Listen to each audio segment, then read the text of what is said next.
Welcome, traveler of the night. You have wandered here in silence, perhaps searching for rest, perhaps searching for something else. What follows are 7 stories gathered from the edges of memory and dream tales that drift between the waking world and the places just beyond it. Some of them are whispers of folklore, some are shadows of truth, and some may have followed you here. But do not be afraid. These stories are meant to be heard in darkness, when the hour grows late and the walls listen closer. So lie back, close your eyes, and let the voices of the night lead you gently into the quiet places where sleep and unease entwine. Story 1. The rest stop at mile 109. The highway stretched endlessly through the dark, a ribbon of asphalt vanishing into fog. Headlights carved out only a narrow tunnel ahead, everything beyond it swallowed by night. They had been driving for hours, too many hours, the road unspooling with no sense of time, no landmarks, no towns, just forest pressing in on either side, its branches clawing the sky. When the green sign flickered past rest stop, mile 109, they hardly spoke.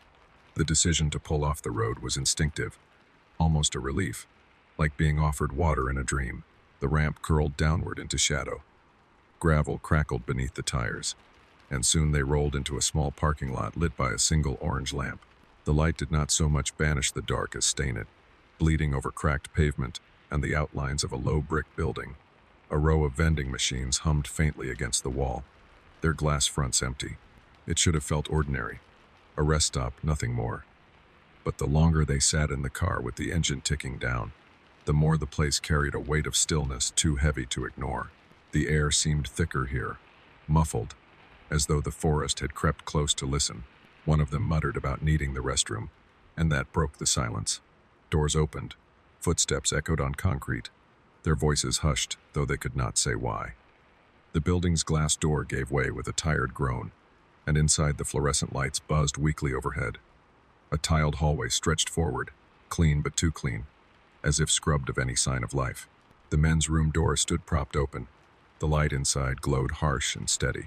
They expected the usual, a sink dripping, a stall door half closed, the smell of disinfectant. Instead, the space was immaculate.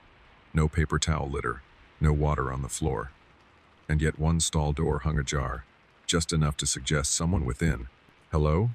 one of them asked, voice too small in the tiled echo. No reply came.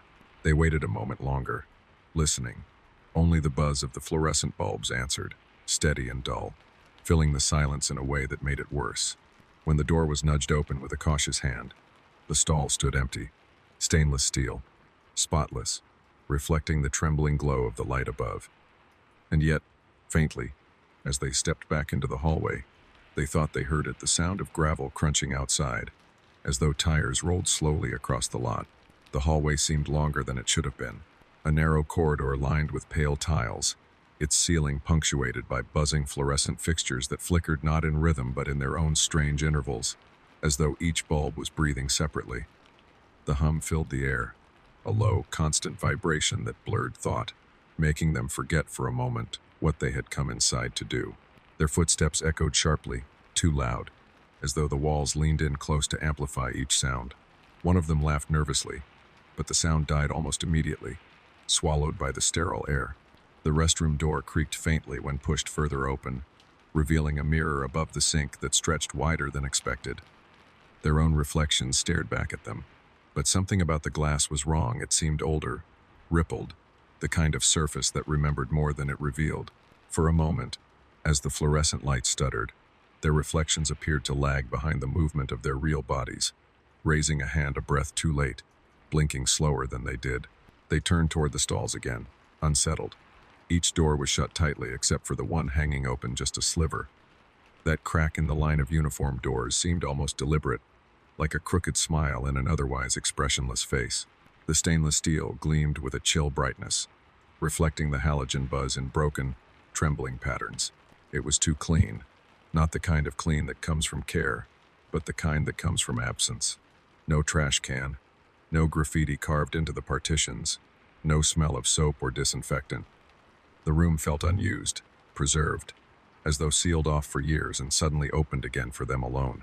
One of them whispered, "This place feels staged." No one answered. They lingered longer than they should have, drawn into the strange stillness of the corridor. At the far end, the women's room door stood closed, a faint rectangle of shadow beneath it. They thought they heard movement behind that door, something soft, like cloth brushing tile, but when they leaned closer, there was nothing but the ceaseless buzz of the light.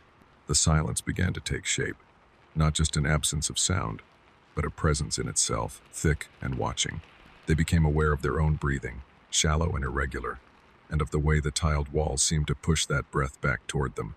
And then, faintly, the mirror over the sink clouded, not with steam, but with a pale haze blooming from within the glass itself, like frost spreading silently across a window pane.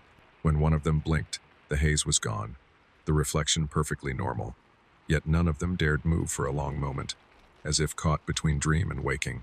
It was the sound of gravel outside, softer this time, more insistent, that finally pulled them from the spell, a reminder that the night was still waiting. The hallway released them reluctantly, as though the air thickened at their backs, urging them not to leave. The glass door groaned again on its hinges when pushed open, spilling them out into the parking lot. The night had grown heavier. The orange lamp still buzzed overhead, but its circle of light seemed smaller now, barely touching the edges of the cracked pavement. Beyond it, the forest pressed closer, branches forming a black wall, their outlines blurred by a gauzy mist that had crept in from nowhere. They paused, glancing toward their car. It wasn't there. The spot where it had idled moments before lay empty, nothing but a scatter of pebbles and the faint mark of tires pressed into gravel. For a heartbeat, none of them spoke. The quiet was absolute, broken only by the faint hum of the vending machines and the insects that should have been there but were not. Maybe we parked further down, one of them whispered, though his voice trembled. Together they walked the length of the lot, their shoes crunching over grit. Each space was bare, the few painted lines nearly erased by time. No cars, no sign of headlights, taillights, or even the faint gleam of chrome. Just the lot, wide and empty, as though abandoned for years. And yet, the gravel told another story. Tire marks curved across its surface, fresh enough that they seemed to glisten. The tracks led out of the lot and disappeared into the tree line, as though the road itself had bent aside to allow passage into the woods. They followed the lines with their eyes, but the darkness between the trees was impenetrable. A faint rustle drifted out from that direction, the sound of something large pushing through undergrowth, but it was too steady, too measured to be animal. One of them reached for their phone, but the screen glowed blank. No bars, no time, just a pale light that seemed weaker than it should have been. Another tried the vending machine, pressing its buttons just to hear some mechanical whir, but nothing happened. The machine stood cold and unresponsive, its glass reflecting only their anxious faces. The orange lamp flickered once, twice, then steadied. Shadows shifted against the building's brick wall, lengthening as though the light had moved. For a moment, one of them thought they saw a figure cast there, tall and still, though no one stood in its path. A silence fell again, deeper now, pressing into their chests. The lot had grown larger somehow, the distance back to the restroom building stretching impossibly far. And then, from the tree line, came the sound.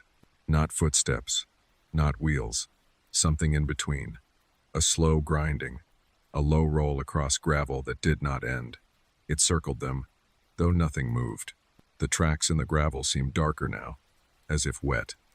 They lingered in the lot longer than they meant to, circling the same cracked pavement as if some part of them expected the car to return, expected headlights to pierce the fog and dissolve the unease. But each lap brought only more silence, more of that faint electric hum that was not quite the lamp and not quite the vending machines, but something older, something woven into the air.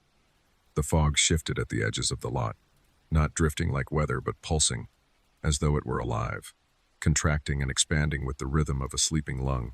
When the mist swelled, the trees seemed to lean closer, their branches knitting tighter until the forest resembled a wall of bone.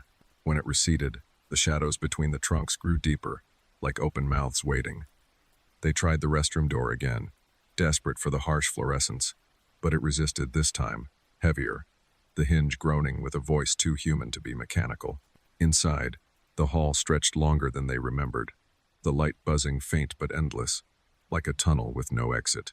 They shut it quickly, unwilling to step back in. The vending machines stood like sentinels, their glass faces reflecting the orange lamp, fractured into trembling shards. No buttons worked, no coins dropped, and yet, faintly, one of them thought they saw a condensation bead on the inside of the glass, as though something cold were breathing there. They clustered together beneath the lamplight, its weak glow barely enough to reassure. The lot felt wider now, its edges swallowed by fog. When they tried to recall how many spaces there had been when they first pulled in, none of them could agree. 5, 7, 10. The rows stretched too far now, disappearing into haze, the lines painted on the asphalt shifting, bending, as though they were never meant to hold vehicles at all. The tire tracks leading into the forest seemed sharper than before, damp, glistening, etched deep into the gravel as though whatever had passed carried great weight. Yet the prints did not match the width of their own car's tires. Too wide, too heavy. They told themselves to leave, to walk down the ramp and back to the highway. But when they turned toward the entrance, the path had dissolved into fog. The reflective signs vanished. The exit was gone. And in that moment they realized the lot was not empty after all. It was waiting. The fog pressed closer until it blurred the edges of their vision, and in that haze the orange lamplight fractured, multiplying. For a moment, there were 3 lamps where only one had been, each casting a separate circle of glow, each revealing a different version of the lot.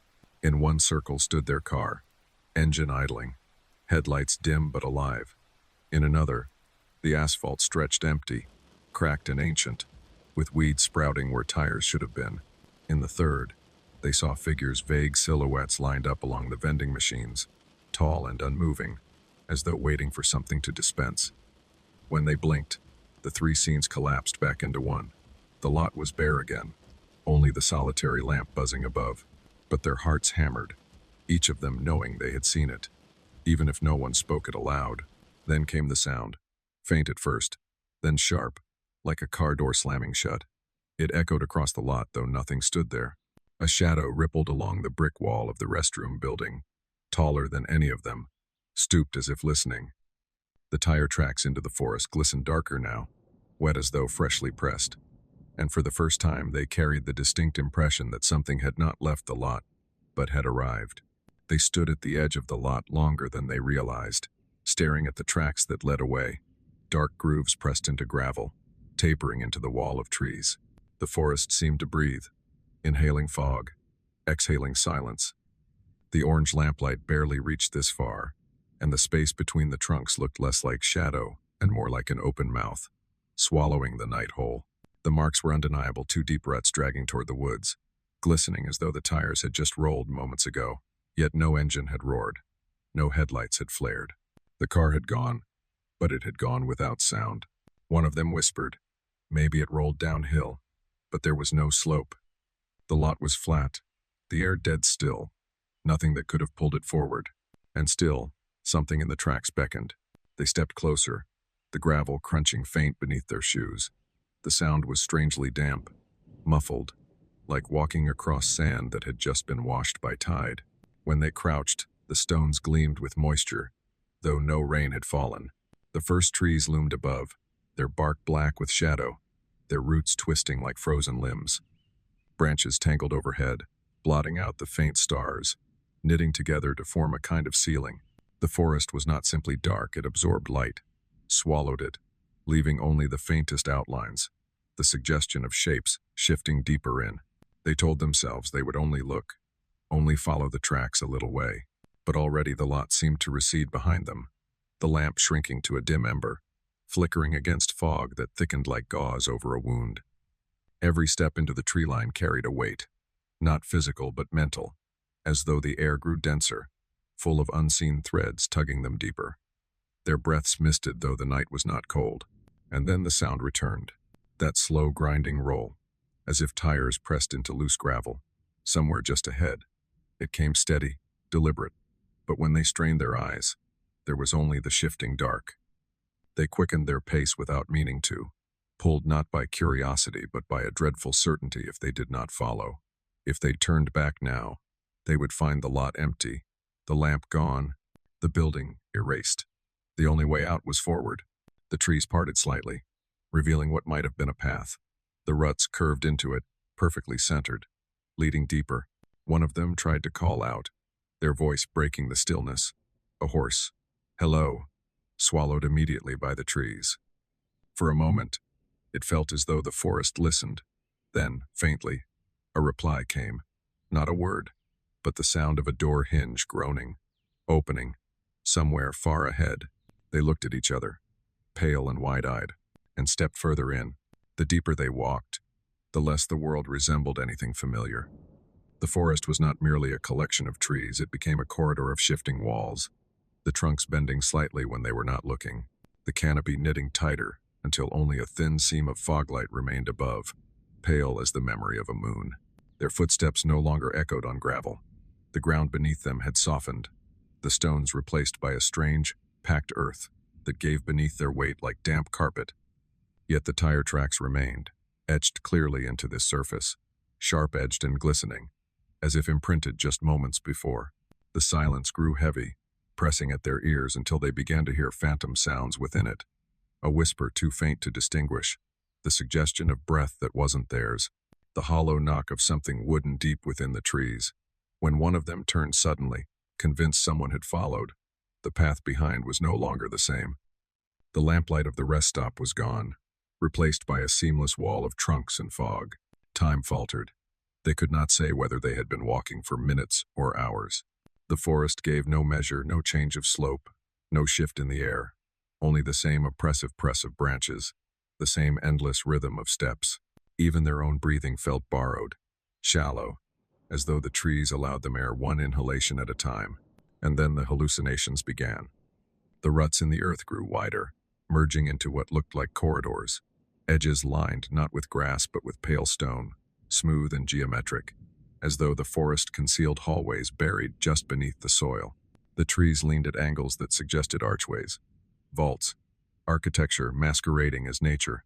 One of them brushed against a trunk and felt not bark but something cold and metallic, ridged like a doorframe.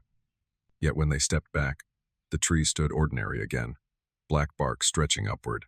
At the edges of vision, shapes moved. Not animals, not people, but silhouettes tall, angular, walking steadily just beyond sight, parallel to their path. Each time they turned, the silhouettes vanished, leaving only a suggestion of motion, a ripple in the fog. The air thickened, their lungs ached, and then the sound came once more, the low groan of a door hinge, opening slowly. But this time it was closer, resonant, vibrating through the ground. They followed the tracks deeper, and with each step the certainty grew whatever had taken their car was not leading them out, but drawing them in. The forest no longer behaved like a forest. Shapes bled into one another, trees bending at impossible angles, fog thickening in folds like curtains draped across a stage. They walked, but with each step the ground seemed to tilt, pulling them sideways, tilting their balance so they staggered without knowing whether they were climbing, descending, or simply circling. The tire tracks had grown darker, almost black, gleaming like ink spilled into the soil. At times they seemed to ripple faintly, as though not imprints at all but open grooves, channels of liquid that absorbed light instead of reflecting it. One of them swore he heard the faint hiss of something moving along those ruts, like water trickling, but when he crouched closer there was only silence. Their own voices betrayed them. When one muttered a question, the words did not fall into air but came back warped, delayed, like echoes from a long hallway. Sometimes the echoes did not match the words they carried, fragments of sentences none of them had spoken, in tones too flat, too tired, like recordings replayed at the wrong speed. And the silhouettes had come closer. They no longer stayed at the edges of vision but flickered directly across the path, slipping between one tree and the next, tall, indistinct, more suggestion than form, but undeniably present, always moving forward in the same direction, always a step ahead. The air turned heavy, tinged with a faint metallic taste that clung to their tongues. Their throats ached. Breathing felt less like pulling in oxygen and more like inhaling memory, stale and weighty. The smell was wrong too, not pine, not earth, but the faint odor of disinfectant, sharp and sterile, the same scent they had noticed inside the restroom. When they turned suddenly, convinced they had caught one of the silhouettes at last, they saw the lot again, the orange lamp, the vending machines, their car waiting in its space, headlights softly glowing.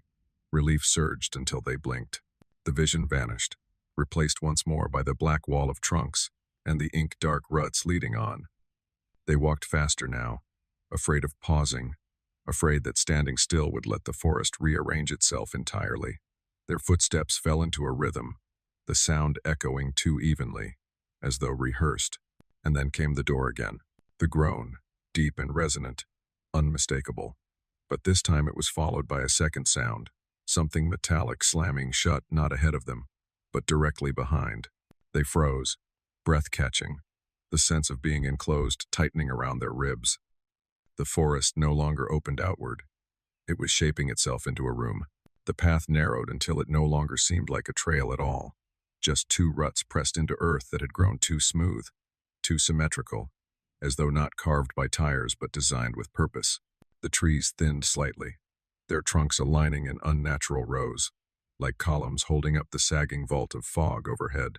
And then they saw it. At first it was nothing more than a darker mass against the dark, a geometry that did not belong to nature.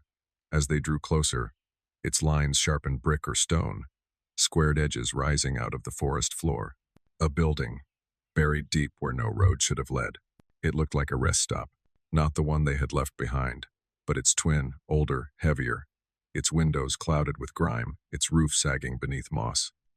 The orange glow of a single lamp burned above the door, identical to the one in the lot they had abandoned, its buzz low and steady, vibrating through the trees. The tire tracks ended here, pressed up to the lip of a cracked sidewalk that led to the entrance. The glass door stood shut, but a faint haze glowed from within, as though fluorescent bulbs flickered endlessly in the hall beyond. They froze, every instinct urging them back, but there was nowhere to retreat to.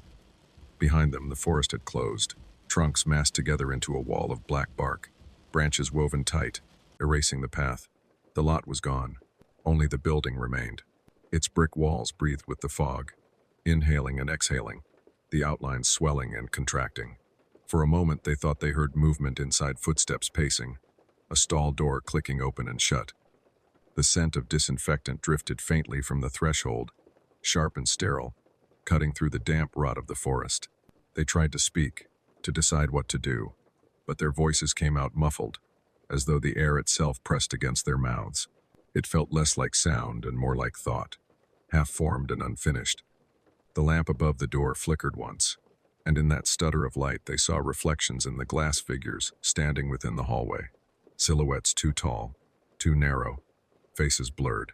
When the light steadied, the glass was empty. The silence pressed down again, and then, faintly, from somewhere deep within the building, the groan of a hinge echoed once more. The door was waiting. The door resisted at first, its handle cold beneath their fingers, metal slick with condensation as though it had been waiting. With a reluctant push, the glass swung inward, and the forest's damp hush collapsed into the sterile hum of fluorescent lights. They stepped inside. The air was sharp with disinfectant, so strong it burned the back of their throats. The hallway stretched ahead, lined with white tile, perfectly clean, perfectly silent except for the buzzing of the fixtures overhead. Every detail was identical to the rest stop they had left behind. Same vending machines against the wall, same propped open restroom door, same cracked mirror above the sink, except everything here was older, dulled, as if drained of color. The glass door shut behind them with a heavy thud, and the sound of the hinge echoed again, not from behind, but from somewhere deeper in the building. They hesitated only a moment before moving forward, their footsteps muffled on the tile. The corridor seemed endless. Each time they passed beneath a light, the next fixture buzzed to life, a faint delay, as though the building itself anticipated their steps. The walls breathed faintly, swelling inward and outward, as though air circulated not from vents but from the tiles themselves. When they passed the restroom, the stall doors were ajar, all of them. Shadows pooled inside each one, too deep for the overhead light to reach. A soft dripping echoed, though the sinks stood dry. They tried not to look into the mirrors, but the reflections caught them anyway. Their images were there, but distorted, too thin, their faces stretched, their movements a beat too late. One reflection lingered even after they turned away, blinking slowly, its eyes locking onto them long after they had passed. Deeper still, the hallway widened into a lobby space. Plastic chairs lined the wall, their surfaces cracked, as though used by countless travelers long gone. A payphone hung in the corner, its receiver dangling, gently swaying though no one had touched it. The faintest whisper leaked from its mouthpiece, unintelligible, fragmented, like static straining to form words. And always, that sound, the roll of tires across gravel, echoing faintly, but impossibly close, as if a car circled just outside. Each time they turned toward the entrance, the glass showed only fog. The lights flickered. For an instant, the lobby dissolved into forest, the chairs replaced by tree stumps, the payphone by a jagged branch. Then the light steadied, and the tiled walls returned. They pressed onward, because there was no sense of exit. The hallway branched, splitting into passages that all looked the same, each lit by buzzing fluorescents, each lined with identical doors. Some doors were open, revealing empty rooms filled with nothing but chairs facing blank walls. Others were locked, rattling faintly when touched, as though someone inside shifted against the handle. The smell of disinfectant thickened. Their lungs burned, and then they reached the end. A final door stood there, heavier than the rest, its surface steel and sweating with moisture. The tire tracks ended at its base, black grooves pressed into tile as though the very floor had been forced to remember what had passed. From beyond it came the unmistakable sound of an engine idling, steady and patient, and then, layered beneath the hum, voices flat, toneless, overlapping in a murmur that was not speech but the imitation of it. The handle waited. The handle was slick beneath their palms, trembling faintly as though alive. For a moment they hesitated, but hesitation carried its own weight. Something pressed from the other side, insistent, steady, as if whatever waited there knew the choice had already been made. The door gave way with a groan, swinging inward to reveal not a room, not a chamber, but an expanse. The floor stretched out into a lot that should not have existed, lit by dozens of orange lamps swaying overhead.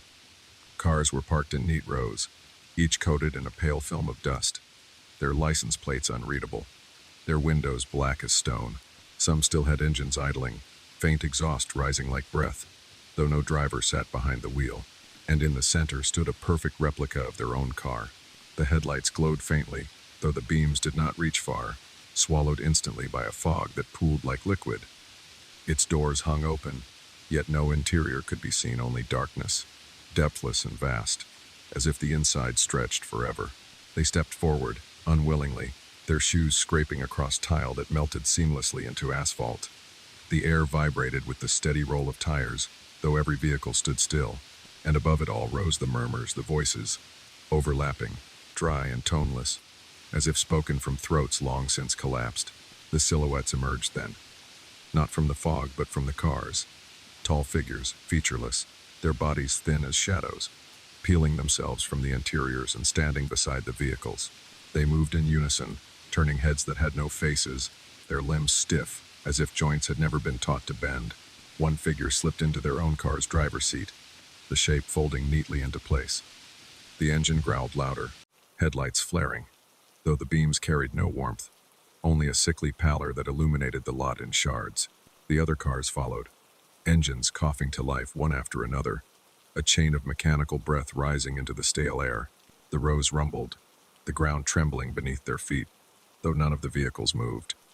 Only the sound grew louder, hungrier, until it no longer resembled machines but a single, endless exhale, a choir of engines sighing into eternity. They turned to flee, but the door they had entered was gone. Behind them stretched only more rows of cars, more lamps burning orange, endless repetition swallowing perspective. The figures advanced, each step perfectly measured, perfectly synchronized, the whispering louder now, words almost forming. You stopped here. You stayed too long. You belong to the night. Their own car revved once, sharp and commanding. The sound cut through the chorus, vibrating through their ribs, until they staggered forward, pulled by a force stronger than will.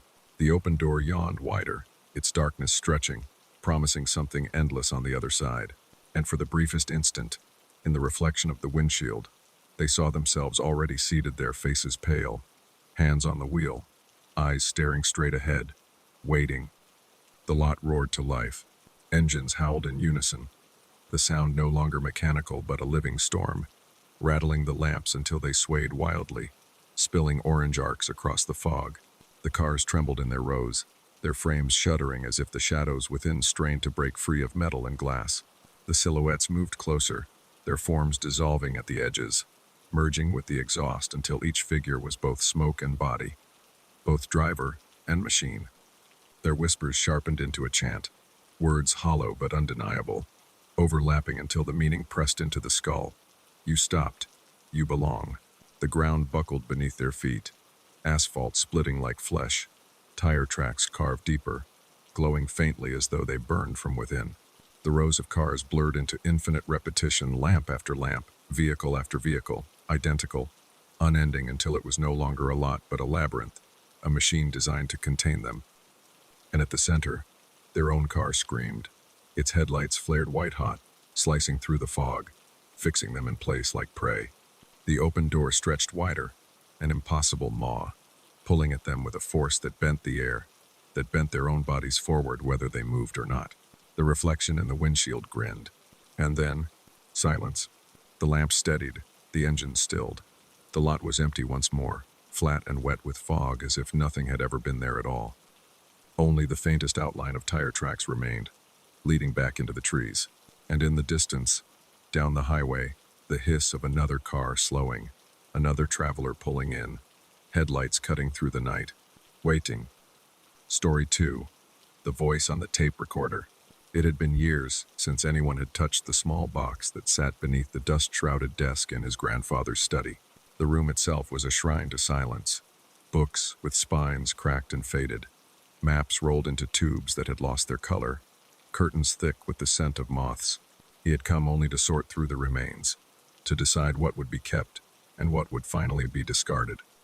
At first, he mistook the recorder for nothing more than another relic, its plastic body scuffed, its once silver buttons dulled to the color of ash. A cassette already sat inside, labeled with ink that had bled into the paper sticker, leaving only fragments of words that could not be pieced together. The machine should not have worked. Its battery compartment was corroded, its wiring fragile with age, and yet when he pressed the play button, the reels turned. At first there was only static, soft and faint, the sound of air rushing across empty miles of tape, but beneath it came a second rhythm, a slow breathing, low and steady, threading itself between the hiss. Then, a voice, not his grandfather's. It was too thin, too brittle, too distant, as though it had been recorded not in that study, not in that house, but somewhere deep underground, where words had to fight their way through walls of stone to be heard. The voice spoke no language he knew. Its syllables rose and fell like waves, repeating in irregular pulses, as if the tape carried not words but ritual. Each loop of sound settled into his body rather than his ears, a vibration that pulsed through bone, through chest, through the air itself. The recorder clicked to a stop. He stared at it, unmoving, heart hammering. The reels had run their course. The cassette finished. But the voice did not stop. It continued, soft and deliberate, spilling into the silence of the study long after the machine had fallen still. And though he told himself it had to be some kind of echo, some strange bleed of sound, he knew with a certainty that was both absurd and undeniable. The voice was speaking now. The study seemed to change after the recorder fell silent. The smell of dust grew heavier, clinging to his lungs like fine ash, and the light through the curtains dimmed to a sepia haze, as though the world outside had slipped into dusk without warning. Every object, every book spine, every curled photograph left on the desk took on the weight of attention, like artifacts displayed in a museum that had been waiting for someone to notice. The recorder sat before him, its reels stilled, yet the faint rhythm of breathing lingered, as though the machine itself exhaled. He leaned closer, straining to catch it, and for a moment he thought he could see the plastic casing shift in and out with each breath, subtle and deliberate, like the chest of a sleeping creature. The voice wove through that rhythm, not loud, not clear, but persistent, threading the silence with syllables that seemed to curl back on themselves, sounds without beginning or end. It reminded him less of speech and more of something alive, like water whispering against stone, or wind dragging itself through a hollow place. He pressed his palms to the desk, meaning to push the machine away, to lock it back in the drawer where it had been hidden for decades, but his hands would not move. The air around him thickened, heavy as velvet, pressing him in place. He sat frozen as the words folded inward, echoing in his skull, slipping into memory.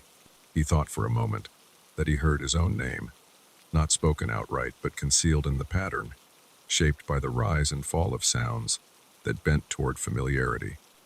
Each time he blinked, the letters swam behind his eyelids, rearranging into symbols he could almost understand, as if the voice had reached through the tape to write itself directly into him. The room seemed smaller now, walls inching closer, shelves leaning forward, the curtains swelling inward, as if the house itself leaned down to listen. The air quivered, and he realized with a start that the voice no longer came from the machine at all. It came from the room, from the wood, from the plaster, from the yellowing maps on the walls. The house was repeating it, murmuring the sounds in unison, until it seemed that every surface pulsed with the cadence of something speaking through them. And when he glanced back at the recorder, the reels were turning once more, though no hand had touched the buttons, and no cassette lay inside. When he finally tore his gaze from the recorder, the room did not return to what it had been. The outlines of furniture wavered, shifting as though drawn in smoke. The shelves sagged, their spines bleeding ink that trickled down the wood like veins. The curtains breathed in and out, each pulse timed perfectly with the rhythm of the voice that now seeped from the walls. And then the afterimages began. Wherever he looked, he caught shadows of himself, reflections not tied to mirrors, but printed into the air, suspended like photographs left too long in the light. Each figure was slightly different. One slouched as though older, another standing straighter, another blinking too slowly, lips moving soundlessly in time with the voice. The moment he tried to focus on them, they dissolved, streaking into smears of pale glow that clung to the edges of his vision. But when he turned away, they regrouped, multiplying, filling corners of the room until he could not tell whether he was sitting alone at the desk or surrounded by countless versions of himself, all listening together. The reels clicked once, sharp as a heartbeat. Every afterimage froze in unison, and then they smiled. He blinked, and the room was empty again. The recorder sat silent, waiting. The following day he returned to the study before the sun had fully risen, though he could not remember deciding to. His sleep had been shallow, broken by fragments of sound, distant static, the drawn-out hiss of breath that echoed in his ears even after waking. Each time he closed his eyes, he saw the recorder waiting for him, its reels slowly turning in a darkness that did not belong to any room.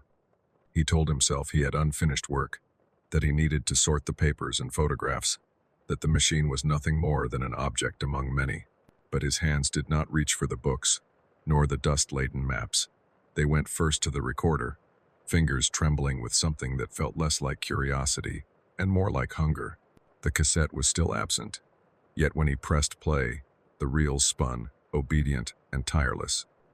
The static rose again, softer this time, almost soothing, like the rush of the sea. Beneath it, the voice emerged low, steady, more distinct than before. He leaned closer. The syllables still carried no meaning, yet their cadence clung to him. He could feel them settling into his chest, shaping the rhythm of his heartbeat, slowing it until each thud fell in time with the murmurs. The voice no longer seemed distant, muffled by walls of stone. It was close now, intimate, as though it whispered directly into his ear from a place just beyond sight. Hours slipped without measure. When he finally blinked at the clock on the wall, its hands had spun far past noon. The light in the study had dimmed again, though the curtains remained drawn. He did not recall eating, drinking, or even standing.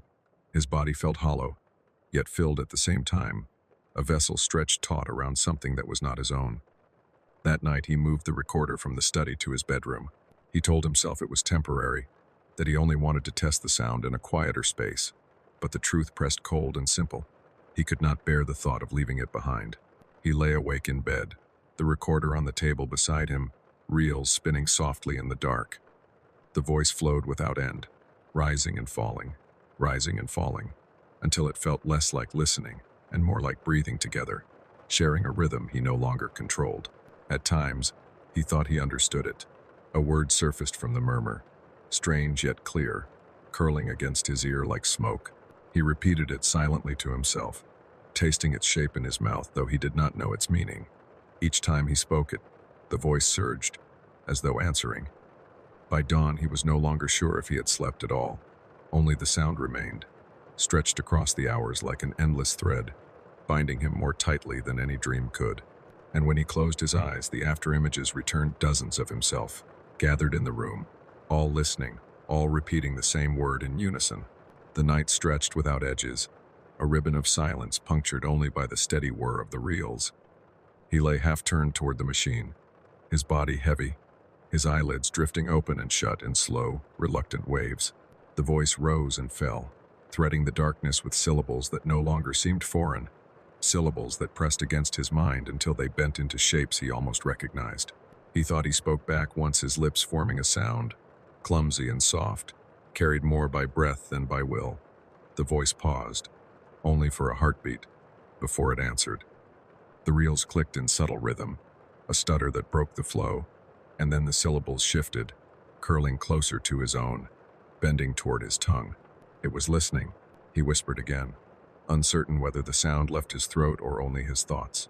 The voice responded each time, mirroring the cadence, adjusting the pitch, until it felt less like a machine repeating and more like a presence learning, matching, becoming. The air in the room thickened, trembling faintly as though the walls exhaled in time with them. Shadows stretched too long across the floor, gathering in corners where no lamp burned, pulsing faintly with each turn of the reels. He could almost see the syllables in them, flickers of shape, fragments of letters suspended like dust motes, rearranging themselves as he blinked. He rolled onto his back, staring at the ceiling. The plaster seemed to ripple, slow and liquid, a pale surface disturbed by invisible fingers tracing words he could not quite read. Each curve, each loop of the writing shimmered with the same cadence as the voice. The thought came unbidden. This is not a recording. It did not feel like discovery but recognition, as if he had always known. The tape was nothing but a door. The reels turned slower now, each rotation echoing louder than the last, until it seemed the room itself spun with them. His heartbeat fell into step, each thud a gear in the same invisible machine. When he closed his eyes, the study appeared again, though he was certain he had never left his bed. The desk waited, the shelves leaned close, the curtains swayed inward, and on the desk sat the recorder, though this one was different, larger, heavier, its reels taller than his head, its casing made of something darker than metal. And from it, the voice did not merely whisper. It roared, a low and endless murmur that wrapped the room like ocean surf, carrying words he could not resist repeating. His mouth moved before thought could stop it, echoing each syllable, feeling them coil in his chest, nest in his lungs. When he jolted awake, the machine still sat beside his bed, small, harmless, its reels spinning quietly. But his throat was raw, his lips dry, as though he had been speaking for hours. And in the silence between each word of the recording, he swore he could hear a second voice, his own. The following evening, he returned to the machine with a sense of inevitability, like a tide drawn to the shore. The recorder sat where he had left it, silent and inert, yet the room already hummed with its presence. He no longer bothered to question why. His hands found the play button almost on their own, pressing down with a familiar weight. The reels turned, whispering into life. Static filled the room again, soft and shallow, but this time it did not linger. The voice emerged sooner, clearer, closer, no longer filtered through the grain of distance. It spoke with the same cadence, the same strange rhythm, but there was something threaded beneath it now, faint at first, almost hidden. He leaned in and froze. Between the foreign syllables, his name surfaced, not once, but again and again, woven into the flow as though it had always belonged there. The sound was unmistakable, his own name, spoken in a voice that was no longer faceless but familiar, heavy with the tones of someone he had not heard in years. His grandfather. The realization rooted him in place. The syllables shifted further, molding themselves around the old man's inflections, the gravel of his breath, the deliberate pauses he remembered from childhood nights spent listening to stories. Yet what it spoke was not any story he knew. Only the same strange phrases repeated, reshaped, the unfamiliar stitched into the fabric of the known. The effect was worse than if it had remained alien. The voice reached into his memory, unspooling moments he had not thought about in decades. The smell of tobacco smoke in the study, the weight of a hand on his shoulder, the steady hum of a lamp as his grandfather leaned close to speak. He felt them again, sharp and present, though the man had been gone for years. He whispered the name aloud, unthinking. The reel skipped, stuttered, as if the machine recognized the invocation, and then the voice answered, not in his grandfather's tones alone, but layered now with something else, a subtle mimicry of his own breath, his own rhythm, rising beneath. For a moment, he could not tell which words belonged to the recorder and which emerged from his own throat. Panic rose, sudden and sharp, but even that dissolved into the cadence. His fear pulsed in time with the voice, swallowed by it, reshaped into a rhythm that felt inevitable. His thoughts scattered, drawn into the repetition, until meaning no longer mattered. Only the sound, only the endless weaving of words that seemed to braid him into something larger. The lamp flickered. For a heartbeat, the room was not his bedroom at all, but another place entirely an underground corridor, long and narrow, its walls glistening as if wet, its ceiling low enough that the shadows brushed against his hair. And at the far end, a figure hunched over a massive machine, reels taller than doors, spinning at impossible speed. The figure turned its head, and though the distance was vast, he saw his grandfather's face, or something that wore it split into a smile, the same smile that had once soothed him, now hollow, stretched too wide. The image snapped away. The bedroom returned. The recorder sat still, reels spinning softly, but the voice had changed forever. It spoke with the cadence of his bloodline. The corridor did not vanish as quickly the next time it came. It lingered at the edges of his sight, overlapping the bedroom like two films projected onto the same wall. He blinked, expecting the image to shatter, but instead it bled deeper, colors draining from his room until only the stone passage remained. The air was damp and heavy, carrying the mineral tang of earth, though no soil had ever been beneath his house. The walls sweated with condensation, the trickle of unseen water echoing in the distance. The reels of the massive machine spun in time with those drips, their motion impossibly smooth, each rotation glimmering faintly as if catching light that should not exist in that place. He tried to step back, but the floor yielded under his heels, soft as if it had been molded for him. The further he resisted, the further he sank, until the only direction left was forward. The figure at the end of the corridor hunched lower over the machine. Its shoulders were narrow, fragile, almost collapsing under their own weight, and yet the sound that poured from the reels was vast, cavernous, filling every hollow with voice. When it turned its head again, the face it wore was clearer this time. His grandfather's eyes, blue-gray, familiar, set into sockets too deep, as though the skin had been carved away to fit them. The smile was kind at first, soft and paternal, the smile of evenings long ago. But as he stared, the curve of it lengthened, the corners pulling higher, stretching until the expression bent into something grotesque, too deliberate to be human. The figure beckoned him, not with a hand, but with the machine itself. The reels spun faster, their hum rising, drawing the syllables into urgency. The cadence struck against his chest like a heartbeat not his own, guiding his steps forward in uneven rhythm. He felt the voice inside him now, not around him. Each word reverberated in his ribs, each pause pulling at his lungs, until his own breath fell into lockstep with the sound. He whispered without meaning to, mouthing the syllables as if they had been his language all along. Halfway down the corridor, he glanced back. There was no bedroom anymore. No bed, no lamp, no curtain, only the long throat of stone stretching into blackness behind him. The choice of return had already been taken. The figure straightened, taller than he remembered, taller than his grandfather had ever been. For a moment, the face rippled, shifting like a reflection in disturbed water. It was his grandfather, and then it was not. It was him, older, gaunt, eyes wide with recognition.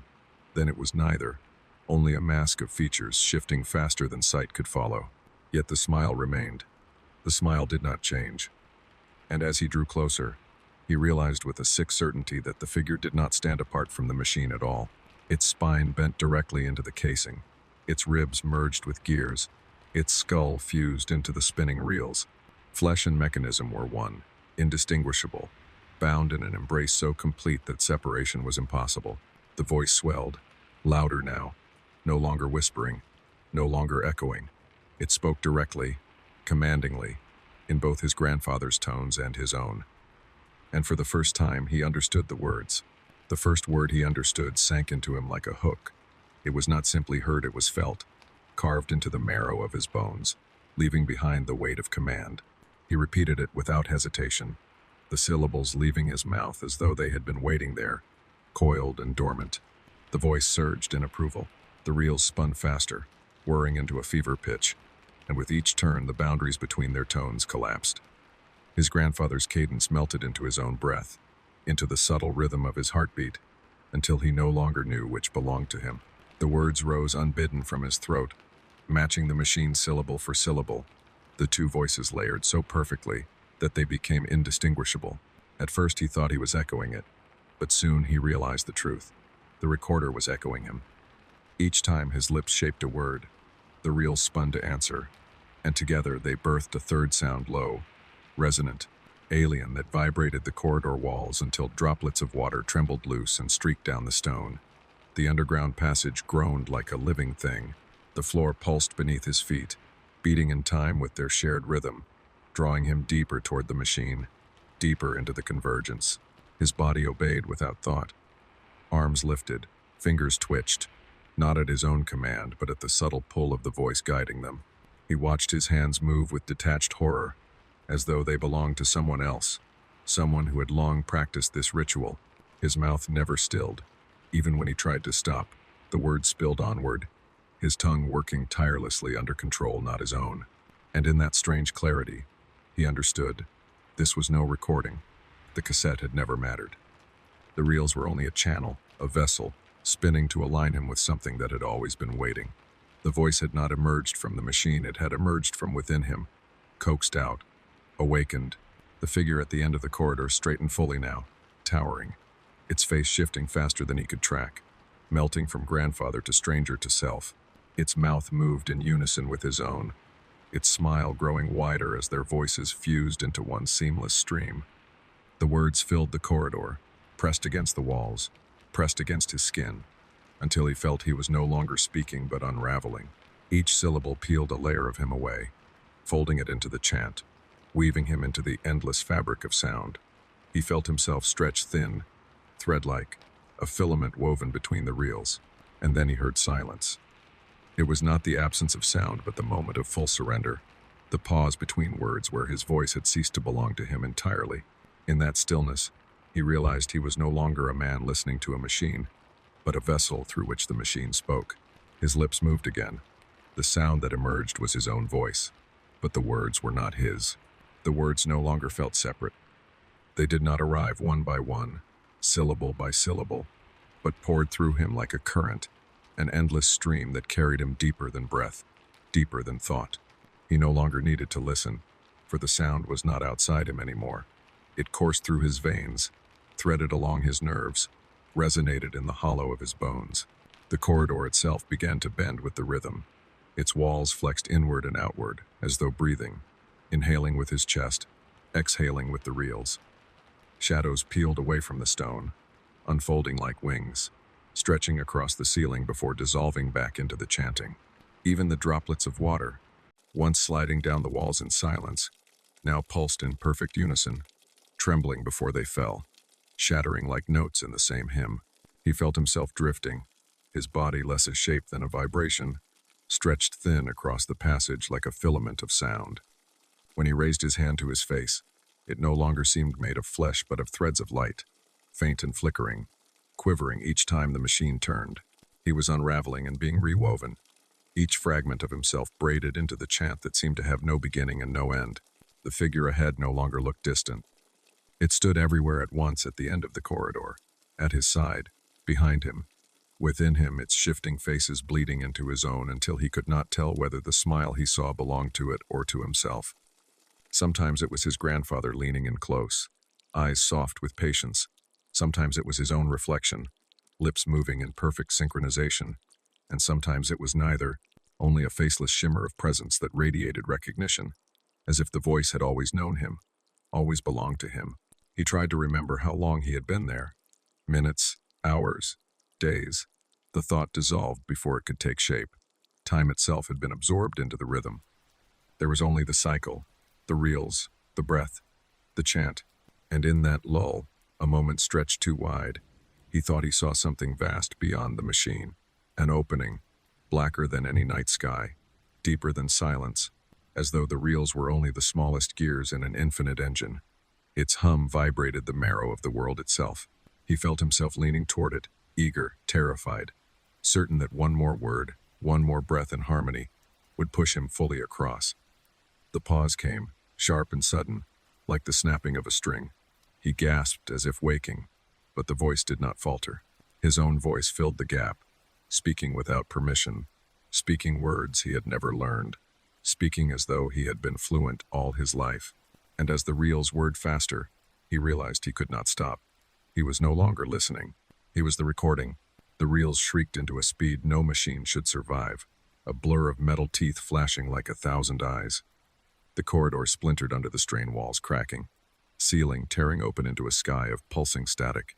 He stumbled, or thought he did, but the ground fractured beneath him, replaced by a swarm of faces spilling upward like smoke. Every face was his, hundreds, thousands, stacked and flickering, each mouth moving in unison, each chanting the same impossible words. Their voices split the air into shards, piercing him until he felt himself dissolve into the chorus, every breath drawn from lungs that were not his own. The figure at the machine lunged forward, its smile stretching wider than skin allowed, and for a moment it wore all the faces at once. Grandfather, stranger, reflection, shadow, each one melting and reforming in an endless loop. He screamed, but the sound was not separate. It joined them, folded perfectly into the chant, indistinguishable from the rest. Then, without warning, the reels stopped. Silence slammed down like stone, and the corridor dissolved. When the corridor fell away, it did not shatter like glass. It folded, silently, as though it had never been real at all. The damp stone walls, the machine fused to flesh, the countless faces chanting in unison, all of it thinned into a veil of mist and then vanished, leaving him gasping in the dim stillness of his bedroom. The recorder sat on the table beside him, small again, almost fragile, its reels frozen in place. For a moment he dared to believe he had woken from a dream, that the grotesque vision had been nothing more than the fevered product of exhaustion. The lamp hummed faintly. The air tasted of dust. The curtains hung limp in the breeze. Everything was ordinary. But his throat burned. His lips were cracked, raw from hours of chanting words he could not recall. His chest ached as though he had been shouting, though he remembered no such effort. He reached for the glass of water by the bed, and when he lifted it, his hand trembled violently. The glass rattled against his teeth. It was then he realized the silence was not complete.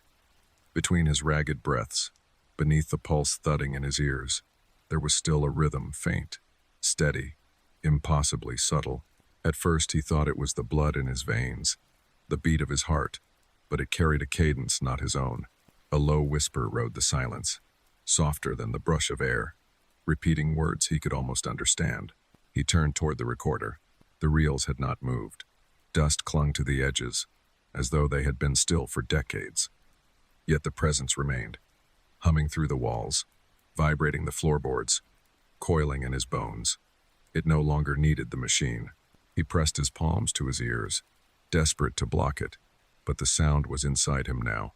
With each breath he drew, the syllables rose and fell, as though his lungs themselves had become the reels, turning without end. His reflection in the darkened window shifted. For an instant he saw not his face but his grandfather's lips, moving in perfect synchronization with the words he refused to admit he was still speaking. He staggered back, knocking the chair over, his pulse surging in wild disarray.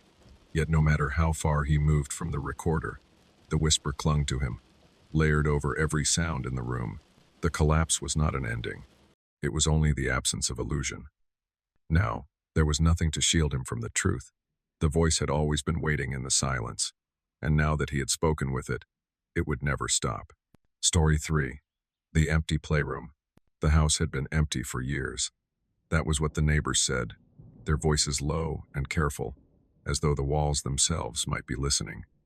Yet when he moved in, dragging boxes through the crooked doorway and setting his furniture against walls yellowed by time, he could not shake the feeling that the house had not been empty at all. It had only been waiting. There was a door at the end of the second-floor hallway, narrow and painted a pale blue that had faded almost to white. Unlike the others, it did not open easily. The knob turned reluctantly, stiff with age, and when it gave way, the hinges creaked in a voice so strained it seemed to shudder through the whole house. Inside was a playroom. The air smelled faintly of dust and something sweeter, almost cloying, like fruit left too long in the sun.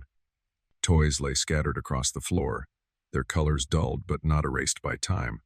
A wooden horse with chipped paint, a stack of picture books swollen with damp, a doll with a porcelain face cracked delicately across one cheek. In the far corner stood a toy chest, its lid closed but crooked, as if someone had let it drop shut in a hurry. He lingered only a moment before retreating, shutting the door as though to keep the scent from spilling into the hallway. But as he walked away, the silence of the house seemed altered, lopsided, weighted. The playroom felt less like a forgotten space and more like a pause in a conversation, a breath held back, waiting for its chance to be released. That night, as he lay in bed, he thought he heard something faint from upstairs. A creak, perhaps, or the slow roll of a small object across wood. He told himself it was the settling of the house, the groan of beams shifting in the night air.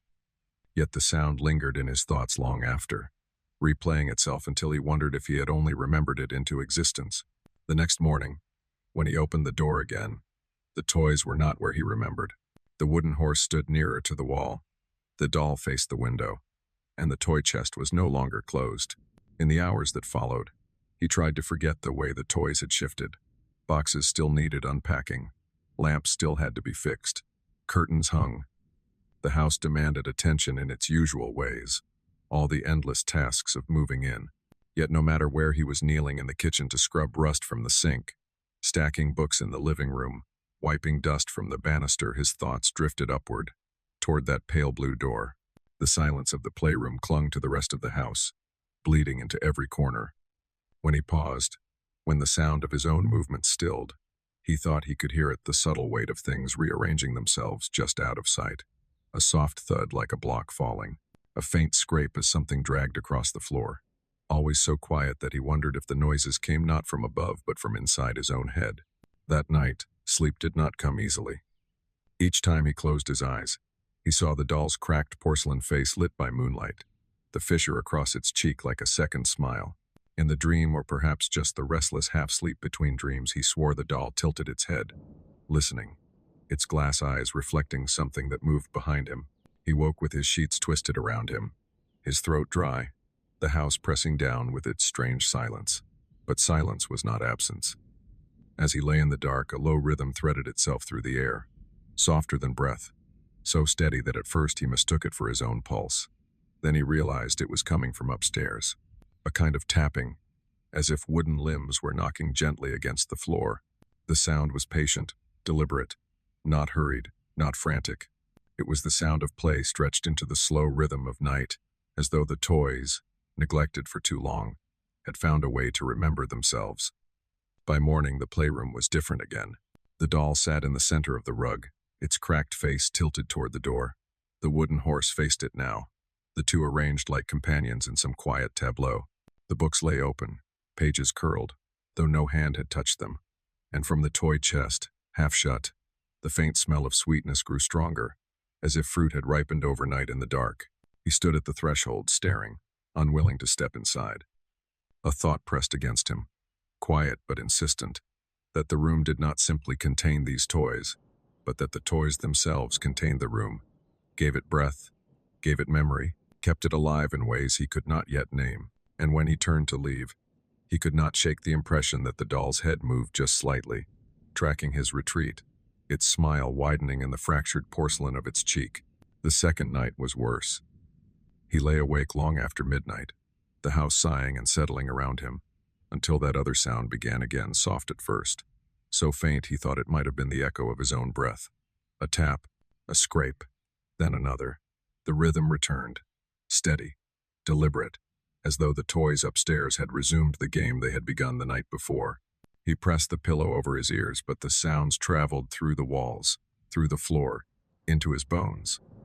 A block rolled across wood, slow and patient. Something hollow rattled, like marbles spilled and gathered again. And then, faint but sharp, a laugh. It was not the laugh of a child in joy, but the hollow echo of one thinner, stretched, brittle as the sound of glass struck lightly by a nail. It lasted only a second, but it carried the unmistakable shape of laughter, rising and falling, replaying itself in his head until it seemed longer than it was. His chest tightened. He told himself it was imagination, an auditory trick born of exhaustion, yet his body betrayed him.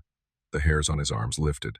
His breath came shallow, and each sound from the playroom above seemed to strike deeper, until he no longer doubted. The toys were moving. The toys were laughing. He rose before he knew what he was doing, drawn into the hallway, the house thick with silence, save for that faint shuffle from upstairs. The stairwell yawned before him, shadow spilling downward, and with each step he climbed, the sound grew sharper. He counted the taps 3, then 2, then 1, as if the floor itself was counting down to his arrival.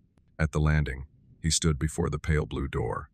The smell met him first, stronger now, syrupy, sweet, a scent like spoiled fruit mixed with something faintly metallic. The air tasted heavy against his tongue. He reached for the knob, though every part of him recoiled. The wood felt warm beneath his fingers, as if the room on the other side was not abandoned at all but filled with breath. He turned it slowly, each creak loud enough to drown the sounds within, until the latch gave way.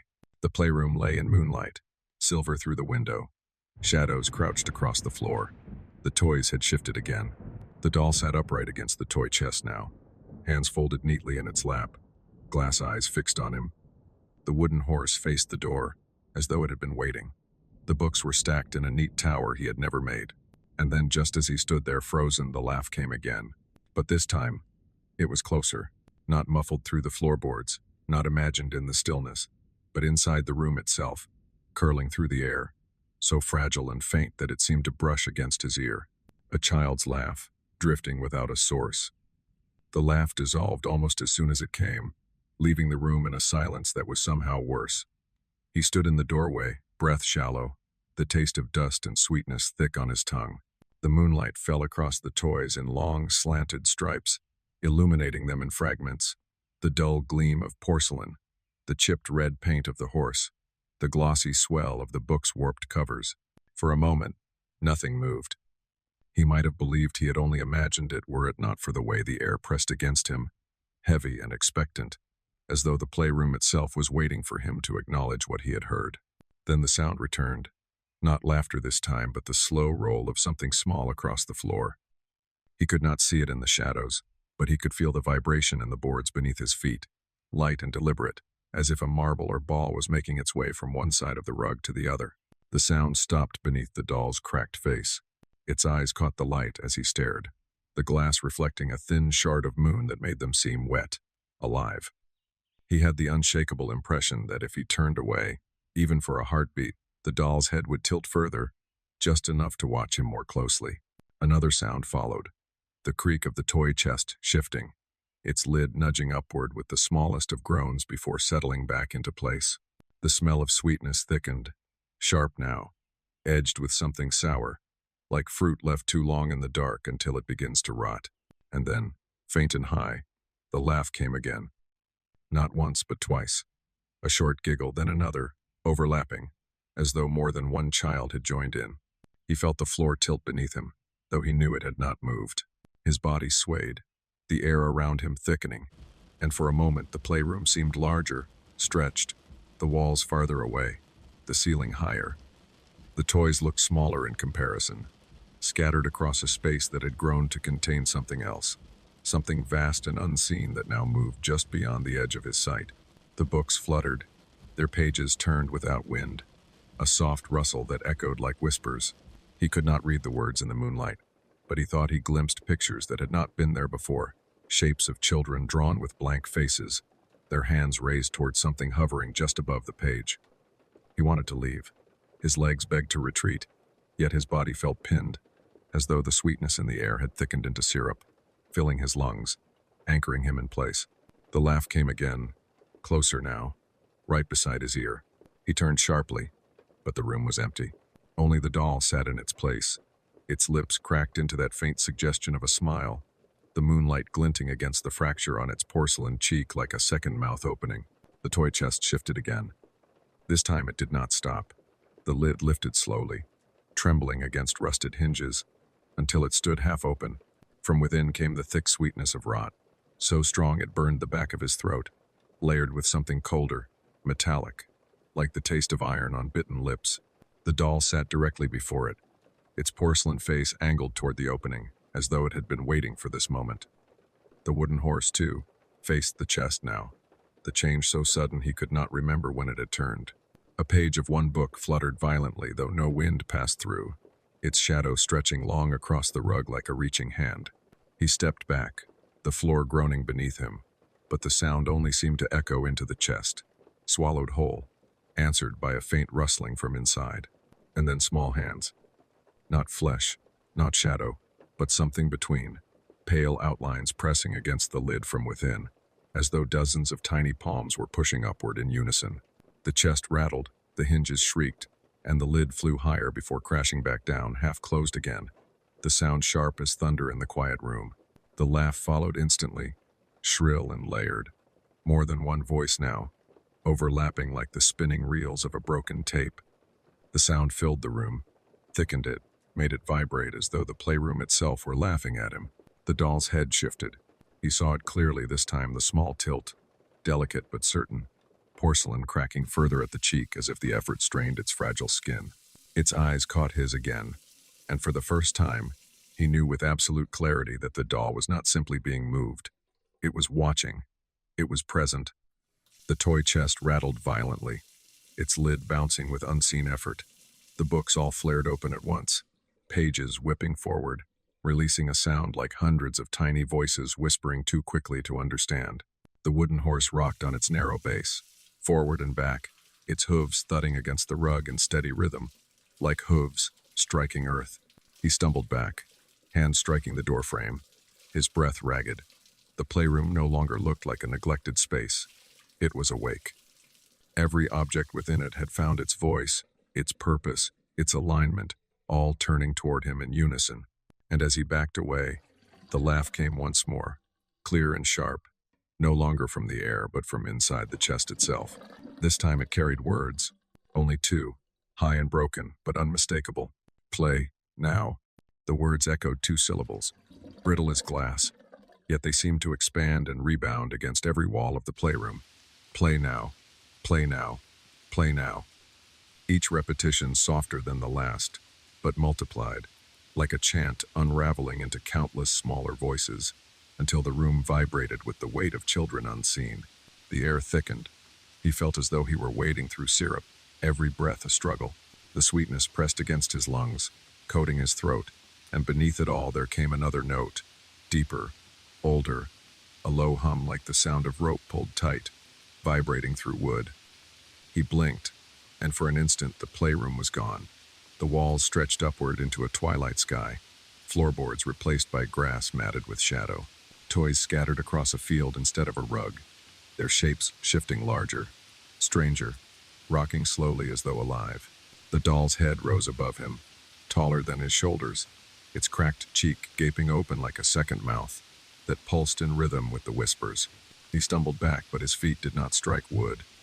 The ground rolled beneath him as though he were on a swing, suspended in air, the motion nauseating yet lulling at once. Children's voices surrounded him, not laughter now, but the soft susurrus of singing a lullaby without words, their pitch uneven, climbing and falling without structure, hypnotic in its imperfection. The toy chest yawned wide, no longer wooden but gaping like a cavern, its interior stretching endlessly into dark. Inside, pale shapes moved, skittering like insects, swarming toward the lid before retreating again. One pale arm reached out, fingers impossibly long, curling as though beckoning. The wooden horse galloped without moving, its hooves striking soundless against the air. Each strike sent a ripple through the vision, blurring the walls, bending the ceiling, until he could no longer tell whether he was inside the playroom or inside himself. When he closed his eyes, the voices pressed harder, blooming inside his skull. They repeated the same phrase, no longer gentle but insistent, the pitch climbing, play, play, play. He clamped his hands over his ears, but the sound did not weaken. It came not from outside, but from his blood, his teeth, the hollow of his ribs. And when he opened his eyes again, the playroom had returned moonlit. Ordinary in its clutter, but the toys were all facing him now. Every single one. The doll, the horse, the books, even the cracked jack in the box in the corner he hadn't noticed before. Its lid opened just enough to reveal a hint of a painted grin. They all watched, and from the chest, still half open, the whisper rose again, quieter now, but unbearably close. "Your turn." He stood frozen at the threshold, every muscle in his body urging him to turn and flee, yet his feet betrayed him, rooted to the floor as though the boards themselves had grown around his ankles. The toys did not move, yet their stillness was more suffocating than motion. The doll sat perfectly upright. Its crack widened into a jagged grin. The wooden horse leaned forward as if caught in perpetual gallop. The book's pages trembled in the breathless air, though no wind touched them.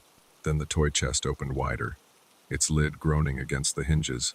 Darkness spilled upward, not shadow but a tangible dark, layered and thick, like smoke curling without fire. From within came a sound light at first, like the shuffle of tiny feet, then louder, the skitter of many small things moving at once. The voices returned, countless and overlapping, whispering in broken rhythm. "Play, play, play with us." The words wove into his bones, vibrating in the marrow, dragging his breath into their cadence until he felt himself speaking with them without opening his lips. The doll's eyes glistened in the moonlight. They blinked. Not fast, not exaggerated, but with a slow inevitability, as though they had always been meant to move, only waiting for the right moment to reveal it. Its head tilted again, and this time it was not subtle. The crack across its cheek yawned wider, splitting into a grotesque smile. From the toy chest, pale shapes rose, children's hands, small and fragile, their skin gray as ash. They reached toward him, their movements oddly playful, as though inviting rather than threatening. One hand held a marble that caught the light, another clutched the torn arm of a stuffed bear. They pushed upward, grasping, until their fingers curled over the lip of the chest, tugging themselves toward the surface. He wanted to scream, but his throat had no sound left. Instead, his body lurched forward, drawn by a pull deeper than fear, a gravity of command. He stumbled into the room, each step echoing louder than the last, until he stood at the center of the rug. The door swung shut behind him without a sound. The voices surged. The toys trembled, vibrating in place, their shadows lengthening across the walls. The wooden horse rocked violently, slamming its hooves against the rug in a steady rhythm. The doll leaned forward, its porcelain hand lifting in a mockery of a wave. The playroom was alive. And then the game began. The blocks scattered across the floor, rearranging themselves into shapes, crooked towers and crude letters that spelled words he could not bear to read. The books flew open, their pages flipping so quickly they became a blur of pictures, faces of children, all blank-eyed, all turned toward him in silence. The jack-in-the-box lid snapped open, and a painted figure sprang free, its grin too wide, its wooden arms swinging in grotesque parody of welcome. The toy chest heaved, spilling shadows that poured across the floor like liquid, coiling around his legs, tugging him gently, insistently, toward the center. The hands followed, pulling themselves higher, tiny shoulders now visible, torsos forming out of the dark, their outlines wavering between substance and smoke.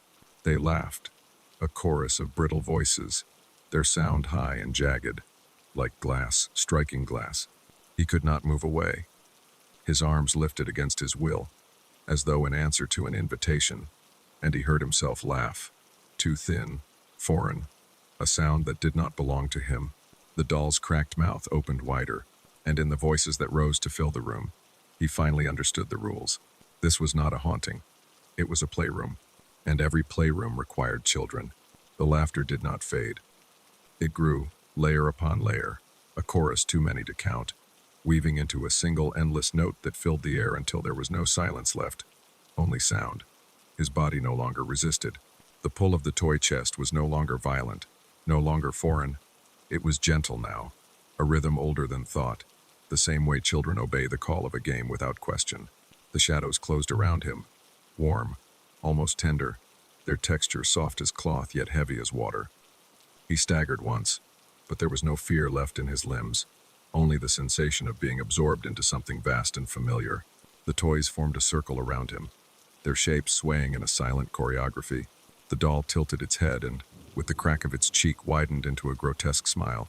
It lowered itself gracefully as if bowing to welcome him. The chest opened wider still, not with a jolt but with a steady calm, its darkness no longer oppressive but inviting, like the cool shade of trees in summer. Within that darkness he saw shapes forming rows of children sitting cross-legged, their outlines blurred yet steady, their small hands clapping softly in unison. Their faces were blank, yet he recognized them with a shiver that ran deeper than memory. He had always known them. He had always belonged here. The room swayed once, and he swayed with it. The toys drew closer, their laughter high and crystalline, until it joined seamlessly with his own. For the first time, he laughed without effort. The sound spilled from his throat like it had always been there, waiting, fitting perfectly among the others. He stepped forward, into the circle, into the chest, into the dark, and as the lid closed with a sigh, the playroom grew still again. The doll returned to its spot by the chest. The horse quieted. The books rested. Only the faint smell of sweetness lingered, drifting into the hallway, where it would wait, patiently, for the next visitor. Story 4. The House with the Mirror. The house had stood empty for years, or at least, that was the rumor carried among the locals, whispered over late-night coffee at the diner, muttered on the porch steps when autumn winds stirred the dry leaves across Haven Street. Its shutters hung loose, its roof bowed under years of rain, its paint peeled to a dull gray that matched the sky. No one lived there, and no one wanted to. And yet, when he first saw it, the place did not seem abandoned. He had been walking without purpose, letting his steps take him through unfamiliar streets at dusk, when the house rose at the end of a crooked lane. Its windows glowed faintly in the fading light, reflecting the dim sun, but the glow seemed stronger than it should have been, as though some ember of life burned quietly behind the glass. The air around it felt charged, the kind of stillness before a storm when the skin tingles, expectant. The front gate sagged on its hinges, the iron twisted and rusted, but when he pushed it, it swung open too smoothly, as though it had been oiled only that morning. The path was narrow, lined with weeds that leaned away from his shoes as he passed. The door loomed tall and crooked, its surface scarred, yet the knob gleamed faintly, untouched by rust. He hesitated at the threshold. The evening was dimming quickly, the last traces of light sinking behind the trees, and the sensible thing would have been to turn back, to retrace his steps before the lane fell into shadow. Yet the house called to him not with sound, not with movement, but with the weight of its presence, the way a dream beckons even as it frightens. When he reached for the knob, it turned with ease, the door opening without a sound. Inside, the air was stale but not dead. It carried the faint scent of old wood and something colder, sharper, metallic, like coins left too long in the palm. The hallway stretched long and narrow, its wallpaper yellowed and peeling, yet the boards beneath his feet groaned as though recognizing his weight. He told himself he would only step inside for a moment, that he would look around and leave. But as the door clicked shut behind him, the house exhaled, and the dim light lengthened into the corridor as though it had been waiting for him to arrive. And somewhere within, faint and distant, came the soft echo of glass shifting against glass, the sound of a mirror disturbed. The hallway seemed longer than it should have been.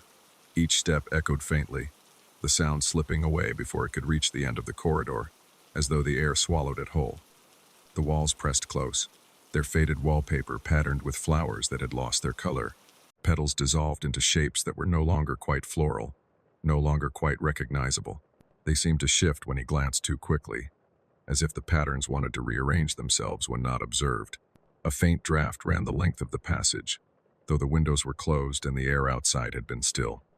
It carried with it a smell he could not place something dry, like pressed leaves in old books, mingled with the sharp tang of glass freshly cleaned. His tongue felt coated with the metallic taste again, subtle but insistent, until he wondered if it was rising from the walls themselves. He paused before a narrow table pressed against the wall. Dust had gathered thickly on its surface, except for a single space at the center, a perfect oval where something had once rested. A frame, perhaps, or a mirror. The silence inside was not empty. It pulsed faintly, as though the house breathed. He realized, with a sudden start, that he could not remember closing the door behind him, though he had heard the click. The memory of that sound was clear, yet when he looked back, the door was gone, replaced only by the pale stretch of wall and more flowers fading into obscurity. He told himself it was a trick of the dim light, but the hallway itself seemed to hum, low and steady, a sound just beyond hearing.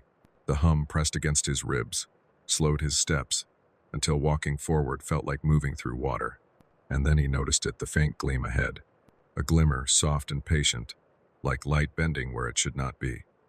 The corridor narrowed toward a door left ajar, and from within spilled a silvery reflection that trembled across the floorboards. It had no source he could see, yet it pulsed faintly, as though a mirror inside the room had caught a light no longer present. For the first time he felt the house watching not with eyes, but with the long, steady attention of glass that remembers every face it has ever reflected. The door creaked open with no resistance, as though it had been waiting for his hand. The air inside was cooler, thinner, touched by a faint trace of damp that clung to the back of his throat. Moonlight pressed through the tall window, but the curtains had fallen loose in front of it, torn and yellowing, so that the glow seeped into the room in uneven shafts, pale and watery. Against the far wall stood the mirror. Its frame was tall and arched, carved wood blackened with age, streaked with faint trails of silver where varnish had peeled away. The glass itself seemed too clear, too sharp, as though it had not dulled like the rest of the house. Even in the dim light, it reflected with unsettling precision. Every detail of the room doubled and sharpened, until the reflection felt more real than the space itself. He stepped closer. The floorboards gave under his weight, groaning softly, yet the sound was wrong. It echoed first in the room, then again a moment later from the reflection, slightly delayed, like two overlapping voices failing to harmonize. The curtains shifted. He told himself it was only the breeze sneaking through the cracked window pane, but in the mirror, the fabric did not move. It hung still, heavy, as though pinned. The longer he stared, the more the reflection unsettled him. The chair by the corner looked straighter in the glass, its legs unbroken. The carpet beneath his feet had no stains, no frayed edges. Even the walls, where the wallpaper had peeled and sagged, appeared whole, the faded flowers blooming with color once more in the mirrored world. It was not his own reflection that bothered him, it was everything else. Because in the glass, the house was not abandoned. He leaned closer, eyes straining against the dimness. The chair's upholstery looked new, its colors richer. The carpet shone with woven detail. A faint light shimmered in the reflection ceiling, as though a lamp burned softly, though the real fixture above him had long since rotted into a husk of dust and wire. And then he noticed the figure. It was seated in the reflected chair, small and still. Its shape blended almost perfectly with the upholstery, so faint he might have mistaken it for a shadow. But it was there. A child, perhaps, legs too short to touch the ground, sitting upright, hands folded neatly in its lap. Its face was turned toward the window, yet when he looked to the real chair, there was nothing. Only in the mirror did it sit, patient and waiting. Night fell without warning. He had lingered too long, drifting from room to room as though caught in a spell, until the shadows folded into each other and the windows turned black. The house was different after dark. The air thickened, the silence gained weight, and the walls seemed closer, holding their breath. Somewhere above, a board creaked as though under careful steps, though he knew he was alone. He returned to the room with the mirror. Something about leaving it unattended unsettled him, as though the reflection might change without his eyes to tether it. Moonlight fell directly across the glass now, filling it with a silver glow so bright it seemed self-illuminated. The reflection had changed. The chair was no longer empty in reality. He had pulled it aside earlier. But in the mirror, it had returned to its place against the wall. And the child was still there, sitting as before, its head bowed slightly as if in thought. The details were sharper now. He could almost see hair hanging limp around its face, pale strands catching the reflected light. Its clothes were dark and old-fashioned, too formal for a child, a suit that hung awkwardly on a frame too small. The air in the room grew cold. He could see his breath, though his reflection did not echo it. For the first time, the child moved, not in the room, only in the mirror. Its head lifted, slowly, heavily, and its face turned toward him. The features were blurred, indistinct, like a portrait half erased. Only the eyes were clear, dark, glossy, and impossibly steady. They fixed on him with the weight of someone who had always known he would arrive. His own reflection shifted behind him. He had not moved, but in the glass, his mirrored self took a step closer, blurring the distance until he stood almost shoulder to shoulder with the child. The figure in the chair turned toward him, and the reflection tilted its head as if listening. He glanced over his shoulder. Nothing but the empty chair. But when he looked back, his reflection was smiling. It was a small, patient smile, his mouth curled upward just slightly, but wrong in a way that sent heat draining from his skin. The child in the chair mirrored it perfectly, their blurred features parting in the same impossible grin.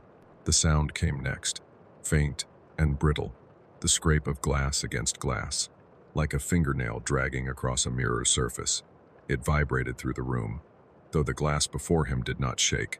And then, in a voice muffled but unmistakable, the reflection spoke. "Stay." The command lingered in the air, thin and sharp, vibrating through the glass until it seemed to seep into his bones. "Stay." The word did not vanish when the sound stopped. It pulsed faintly, as though it had branded itself inside his skull, echoing with each beat of his heart. He forced himself to step back, his heels scraping against the carpet, but the reflection did not follow. It remained where it was, frozen mid-step, his mirrored body leaning toward the child in a posture of intimacy, of recognition. Then, slowly, impossibly, it caught up. The delay collapsed, and the reflection mimicked his retreat, but a half-beat too late, a second self lagging behind like a shadow that refused to obey. He raised a hand instinctively. The mirror followed, but staggered. The hand of his reflection hung limp for a breath, before jerking upward, too sharp, too sudden, like a puppet string pulled tight. His stomach turned. The delay widened, shortened, widened again, until he could no longer predict whether the glass would echo him or invent movements of its own. The child did not move again. Yet in the corner of his eye, beyond the focus of his stare, the reflection of the room seemed to ripple, as if other shapes gathered at the edges. Small shadows shifted behind the furniture. Pale heads peeked briefly around the doorframe, too quick to count, retreating before his gaze could pin them. The mirror grew crowded in silence, a gathering audience that existed only in the doubled world. His breath fogged in the cold air, curling white and trembling. In the glass, the fog rolled differently, twisting into shapes, forming rings that widened like ripples across water. Faces emerged briefly in those ripples, dozens of them, blurred yet childlike, each mouth open in a whisper he could not hear. Their eyes, however, were clear, black, polished, endless. One ripple did not fade. It widened, stretching across the mirror until it resembled a window cut open in the reflection itself. Through it, he saw another corridor, dim and endless, lined with doors that opened and shut without sound. The child in the chair turned its head toward that corridor as if waiting for him to notice. His knees trembled. He wanted to look away, but every time his gaze faltered, the mirror seemed to grow brighter, pulling him back with its silver glow. The reflection smiled again, patient, expectant, as though both it and the child had all the time in the world. And behind them, in the rows of faces flickering in and out of focus, the whisper began again, not loud, not in words, but in rhythm, a faint chant timed with the beating of his own pulse. It was not stay this time. It was follow. The stairs waited at the end of the hallway, steep and narrow, their wooden balustrade worn smooth by hands long gone. He had no reason to climb them, no logic to justify the pull, yet his body betrayed him again, drifting upward as though guided by a current too deep to resist. Each step groaned beneath him, not in protest but in rhythm, steady and deliberate, like a drumbeat counting his ascent. The house grew darker with each rise. The air thinned, stretched taut, until he felt he was climbing not into another floor but into another state of being. Shadows folded close to the walls, gathering like drapery, yet he could not shake the sense that they leaned closer each time his foot left the stair. At the landing, the hallway stretched longer than it could possibly be. Doors lined both sides, closed tight, their wood swollen with age. The wallpaper here was different, paler, patterned with faint, vertical stripes that seemed to sway when he blinked, as though the walls themselves breathed. The silence was no longer empty. It hummed, low and resonant, the same vibration he had felt downstairs, now stronger, threading through his bones. He paused before the first door. Its knob was cold, colder than metal should be, its chill seeping through his skin and into the marrow of his hand. When he turned it, the latch clicked softly, and the door swung open without resistance. The room beyond was small, bare, its only feature a mirror hanging on the far wall. This one was oval, its frame delicate, painted white, though the paint had chipped away in long curls. The glass reflected not the dim, neglected room he stood in, but a brighter version, sunlit and tidy, curtains billowing gently with a breeze that did not exist. For a moment he could almost smell the air it showed warm, dustless, alive. And there, seated again, was the child, no longer blurred, no longer faint. Its face was clearer now, pale and narrow, eyes wide and solemn. The clothes still hung loose, but its hands no longer rested neatly in its lap. They dangled from the chair, fingertips brushing the mirrored floor, twitching faintly as though reaching for something just beyond sight. He stepped back, heart stuttering, and the mirror's light flared in response, silver spilling across the floorboards at his feet. The glow edged toward him, stretching, like liquid seeking a channel. The door slammed behind him. He spun, fumbling for the knob, but the wall was blank. The door was gone, replaced by more striped wallpaper, more endless corridor. His breath came fast, but the sound barely reached his ears. The hum had grown louder, filling his chest, forcing his heart to beat in time with its rhythm. In the mirror, the child stood, its small frame straightened, head tilting with slow precision, its lips parted not in speech, not in breath, but in the slow, deliberate curl of a smile. And then, with a single step, it began to walk toward him. The child's foot hovered just beyond the edge of the frame, frozen mid-step, as though the glass itself were reluctant to release it. For a moment the air thickened, and time lost its steady rhythm. He could no longer tell if a second had passed or a full minute, only that the room seemed suspended, waiting, holding its breath. The silver glow spilling from the mirror deepened, flooding the floor with a sheen like water. He glanced down and saw his reflection staring up at him from the boards, not a flat image, but a depthless pool, his mirrored self floating beneath the surface. Its face shifted, delayed, then quickened, breaking the rhythm until the movements no longer matched his own. Its mouth opened soundlessly, its eyes darting past him, fixed not on him but on the figure rising in the mirror's world. The hum filled the walls, a low resonance that blurred thought, vibrating against his ribs until his heartbeat could no longer be distinguished from the sound itself. The wallpaper stripes swayed, no longer vertical but bending toward the mirror, as if the entire room leaned in worship. He shut his eyes. Darkness offered no escape. Behind his eyelids, the afterimage of the glass burned bright, white, and liquid, shifting like moonlight through water. In that brightness stood the child, multiplied, not one figure but dozens, all arranged in rows, each face pale and unfinished, each pair of eyes open and unblinking. They did not move, but he felt their attention pressing against him, heavier than gravity. When he opened his eyes again, the oval mirror had stretched taller, wider, its edges bending outward like a mouth opening. The child's foot finally touched the floor of the room, yet no sound followed, only the faint hiss of breath exhaled too close to his ear. He turned sharply, but the room was empty. Still, the breath lingered, and the silver glow pulsed once, as though in answer. The child's second foot crossed the frame. Its body wavered, not solid, flickering between glass and air, but each flicker grew slower, heavier, until the two worlds began to merge. The carpet beneath him shifted, colors deepening, stains vanishing, replaced by the brighter pattern of the reflections world. The house was changing, and as the child straightened, standing fully now within the room, its lips parted. The whisper was faint but closer than before, softer than breath, woven into the hum itself. "Lie down." The command coiled through him, quiet, yet irresistible. "Lie down." It was not a voice so much as a suggestion lodged deep inside, heavier than thought, older than language. His knees weakened. The floor seemed softer beneath his shoes. The boards no longer rigid wood, but something pliant, like fabric stretched too tight. He looked back at the mirror. The room reflected there had changed again. It was no longer empty. A bed stood against the wall, where no bed had been before, its frame wrought iron, blackened and ornate. The mattress thin but neatly made, its sheets white and luminous under a light that did not exist outside the glass. The child stood beside it, small hands smoothing the edge of the sheet with infinite care, as though preparing a place, When his gaze faltered toward the real wall, his stomach lurched. The bed was there too, bleeding out of the reflection and into the room itself. Its iron posts shivered faintly, and with each blink, more of it materialized, first the mattress, then the sheets, until he could smell the faint, stale linen, dust and lavender mingled with something sharper, metallic. The child raised its eyes to him.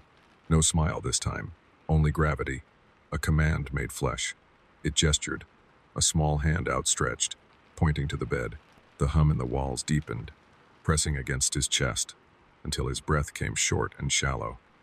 His reflection below the floor moved differently now, already lying upon the mirrored bed, its chest rising and falling in steady rhythm. Its eyes were closed, mouth relaxed, as though asleep. His feet moved of their own accord. The carpet stretched beneath him like a tongue, rolling him forward. The bed loomed closer. He reached out, and the iron felt cold, far colder than the air around it, a chill that sank through bone. The child tilted its head, and the sheets folded back on their own, crisp and silent, revealing the hollow space waiting for him. He wanted to resist, to step back, but his limbs betrayed him. His shoulders sagged, his spine bent, and before he could think, he was lowering himself onto the mattress. The sheets closed over him without touch, tucking him in with a precision that felt ritualistic, ceremonial. The ceiling above blurred. The stripes of wallpaper swam together, bending downward like bars. He tried to lift his arms, but the weight of the fabric held him fast. He could hear his own heartbeat now, but it was not alone.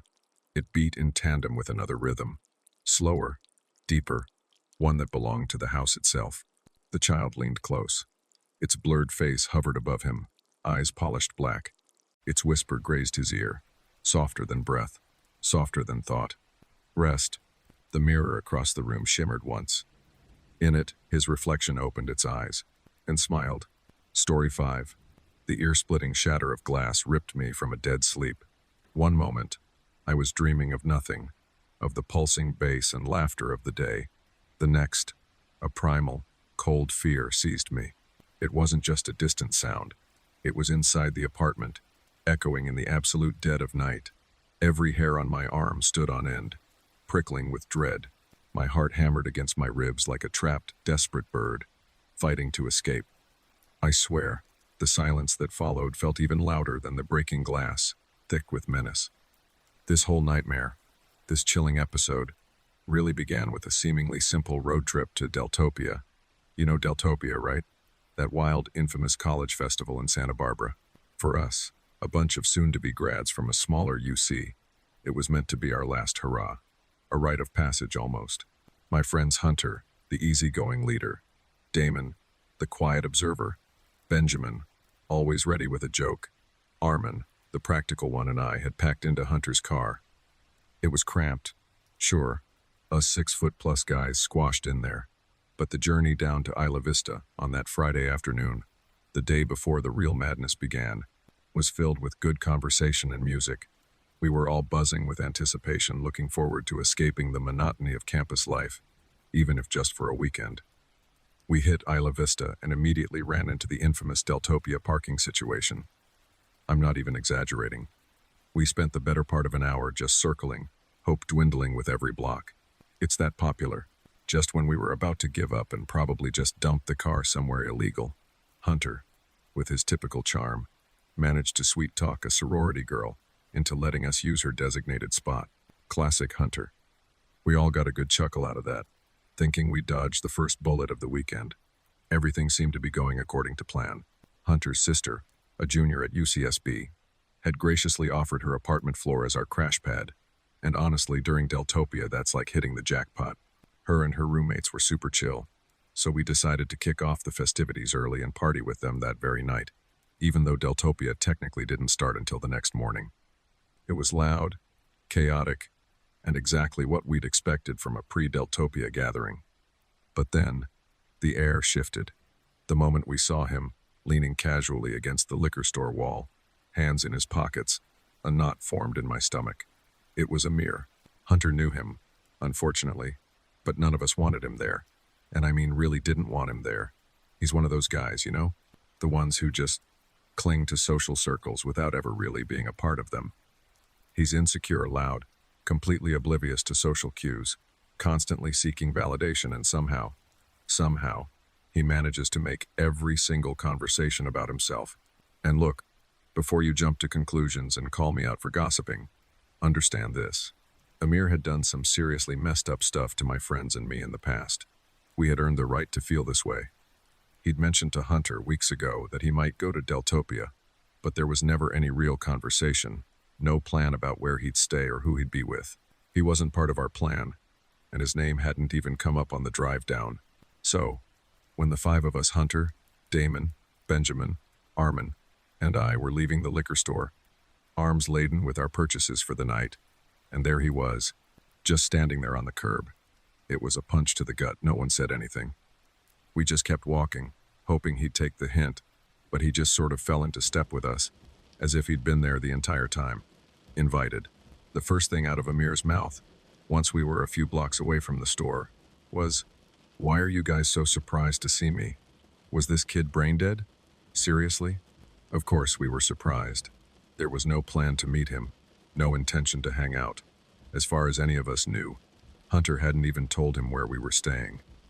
We just collectively ignored him, walking faster, unsure how this bizarre, unwelcome situation was going to play out. Things immediately escalated the second we got back to Hunter's sister's apartment. Amir, bold as brass, asked if he could use the bathroom and then, without waiting for a real answer, just ran ahead of us. When Hunter's sister answered the door, Amir walked right past her, with this smug, entitled look on his face, declaring, "I'm staying here," without a shred of permission. She obviously had no idea who this guy was, but I guess she just assumed he was part of our group. When Hunter saw what Amir had done, how he'd lied to his sister, he was absolutely livid. You could see the anger radiating off him, a simmering rage beneath his usual calm exterior. I could go into extreme detail about the shouting match that ensued, the accusations, the pure audacity of Amir. But here's all you really need to know. Hunter told him straight up, no uncertain terms, that he had to leave, that he wasn't welcome, that lying to his sister was a line that simply couldn't be crossed. And Amir didn't go quietly. Not at all. He stood outside the apartment door for another 20 agonizing minutes, trying to argue his way back in, offering pathetic excuses and promises. Hunter isn't the guy you want to mess around with, though. He's got this quiet intensity that, when pushed, can be genuinely intimidating. So, Amir eventually took the hint, defeated, and finally, mercifully, left. We all breathed a collective sigh of relief, though the tension still hung in the air. We got wasted after that, partly to forget the whole bizarre encounter, and admittedly, Amir was all any of us could talk about. We dissected every weird thing he said, every strange look he gave, and then, later that night, a chilling realization hit us, a detail that turned the whole thing from annoying to genuinely disturbing. Hunter had been sharing his iPhone location with Amir, meaning Amir had literally stalked us to the apartment. The creep. It was a gut punch, realizing just how calculated and obsessive this whole thing was. But anyway, the next day was a blast. Deltopia, despite the previous night's drama, certainly lived up to the hype. The streets were a sea of people, music blared from every balcony, and the energy was infectious. We tried to push Amir from our minds, immersing ourselves in the chaos and fun. Most of the shenanigans were done by late afternoon, the initial buzz of the festival starting to wear off. So, we met up with 5 of our other friends who had arrived that day, and the 10 of us found ourselves chilling back at Hunter's sister's apartment, decompressing. We filled the rest of the guys in on the whole Amir situation, and they found it just as odd and unsettling as we did. They couldn't believe his audacity. That's when Ryland, one of our friends, casually mentioned, "You know, I'm pretty sure I still have Amir's location." The air in the room seemed to freeze. He immediately checked his phone, and his jaw actually dropped. He turned the phone towards us, his eyes wide with disbelief, and I swear to God, the little blue dot was showing up basically on top of us. Not nearby, not in the neighborhood, but right there. We gasped, a collective wave of apprehension washing over us. And as soon as we mentioned it, as soon as we registered his digital presence, the dot started moving away, rapidly. It was like Amir had been spying on us from a car, lurking just outside, and was now speeding away, making his escape. It was beyond bizarre.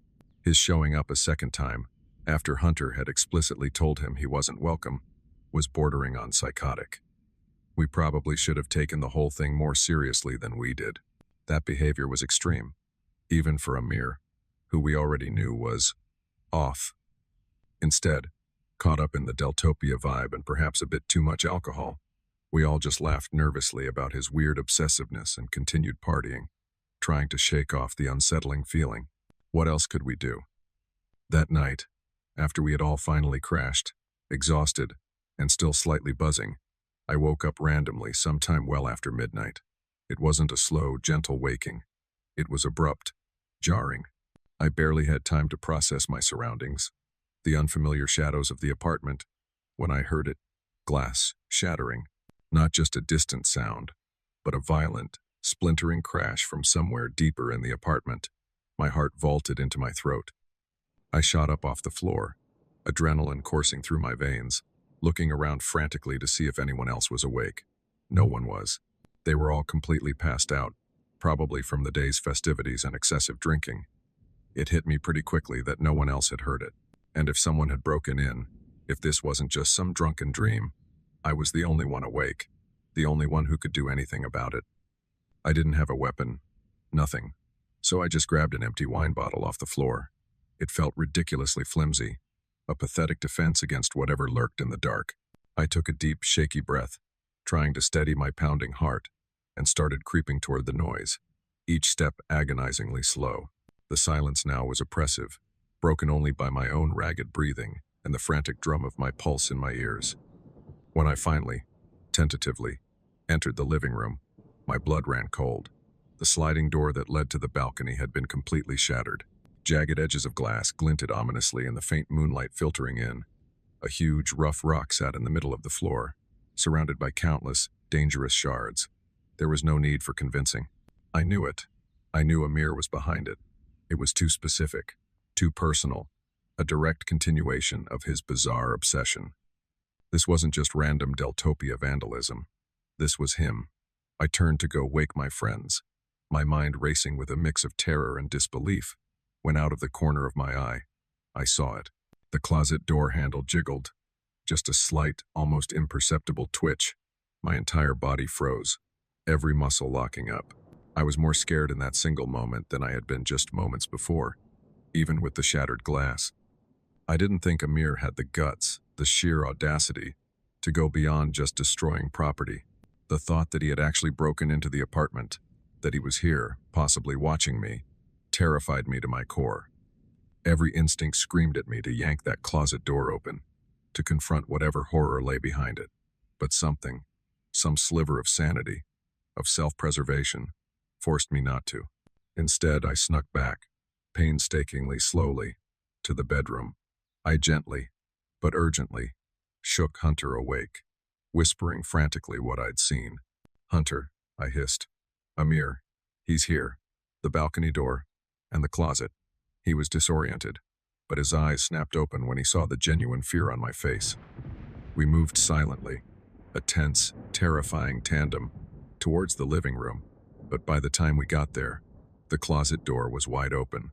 My gaze darted around frantically, searching every shadow, every corner. No sign of him. He was gone. That's when Hunter, his face grim, reached into the closet. He pulled out a massive kitchen knife. My jaw dropped. I stared in shock, the implications hitting me like a physical blow. Amir had literally been standing behind that door, with a knife, probably intending to injure me. He could have literally ended my life, right there, had I just flung that closet door open in my terror. That was, without a doubt, the most horrifying moment of my entire life. Hunter and I, shaking, immediately woke the rest of the house up. We did a thorough sweep of the entire apartment, checking every room, every closet, every possible hiding spot, just to be 100% sure that Amir was nowhere in the apartment. We obviously got the police involved, but all that really came of it was just getting a police report. They listened, they nodded, but their response was almost dismissive.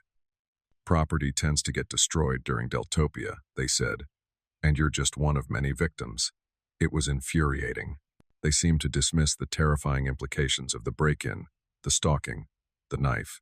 And before you ask, Amir had already stopped sharing his location with Ryland, so we couldn't even show the police that crucial piece of evidence. It felt like we were shouting into the void. We had to leave the next morning.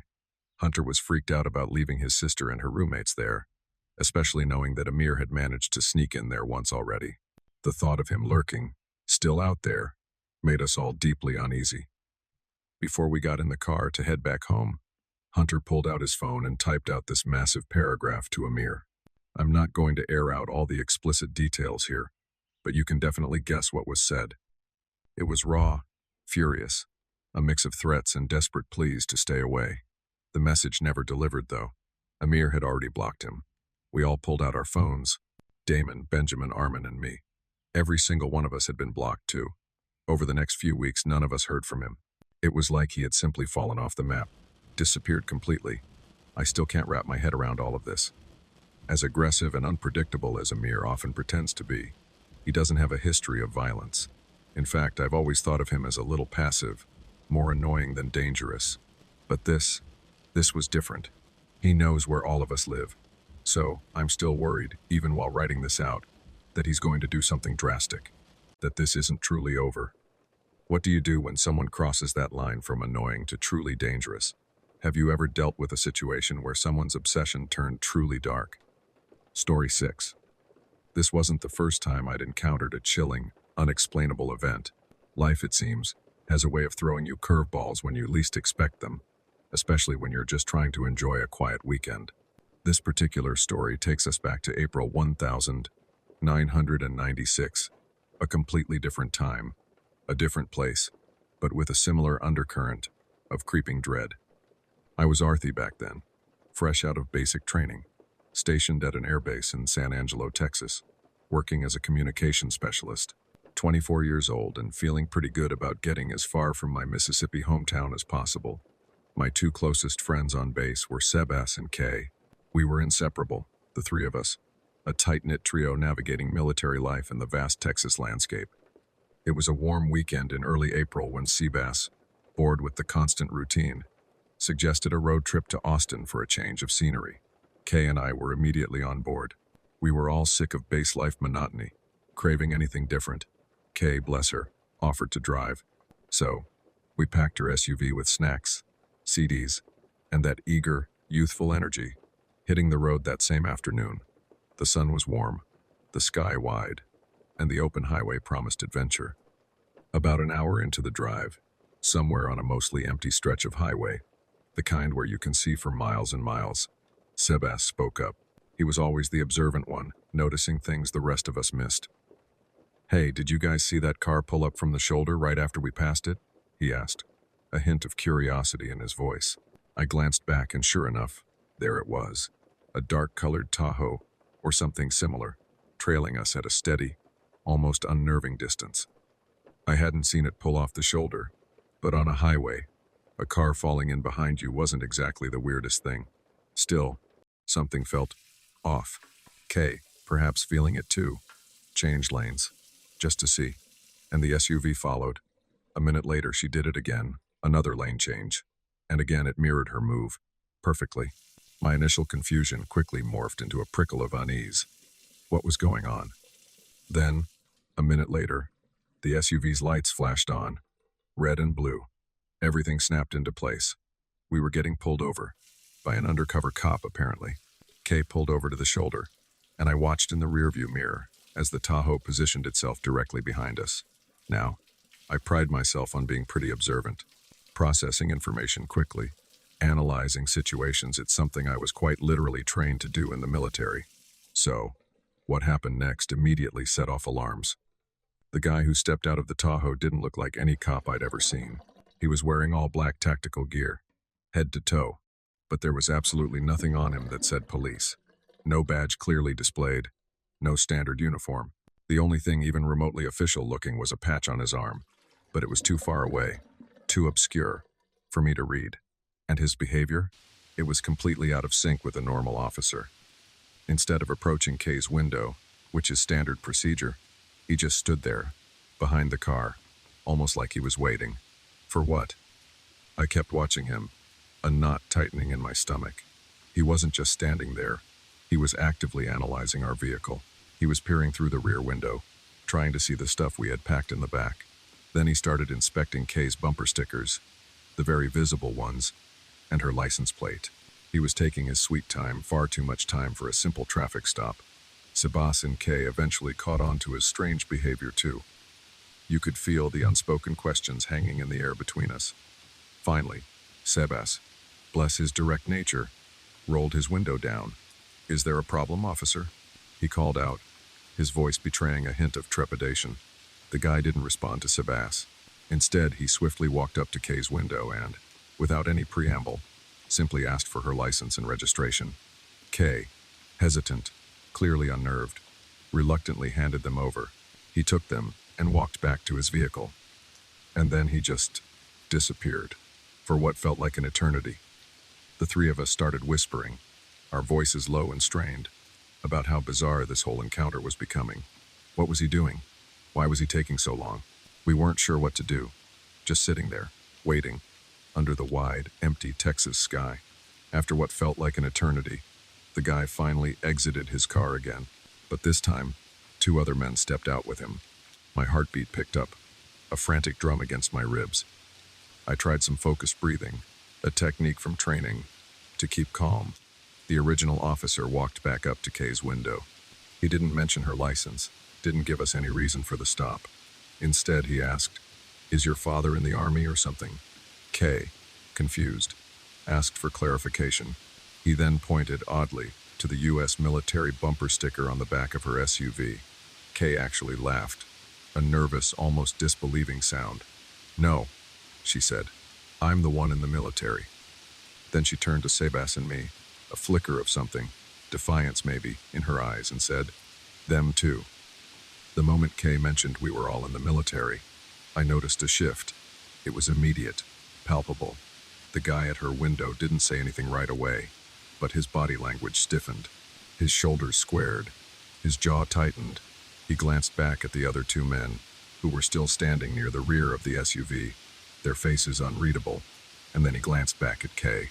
There was a weird, heavy silence for a second, a moment pregnant with unspoken tension.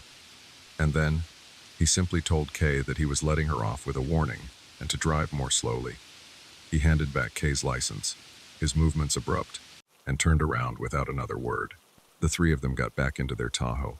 Before Kay could even start her engine, before we could even process what had just happened, the dark SUV pulled off and sped away into the distance, vanishing as quickly and mysteriously as it had appeared. We were dumbfounded. Sebas couldn't stop talking, almost hyperventilating about how those guys definitely weren't real officers. He was convinced, absolutely convinced, they would have done something shady, something terrible, had we all been civilians. He wasn't wrong. There really wasn't much more we could do at that moment. So Kay, still shaking slightly, just got back on the highway.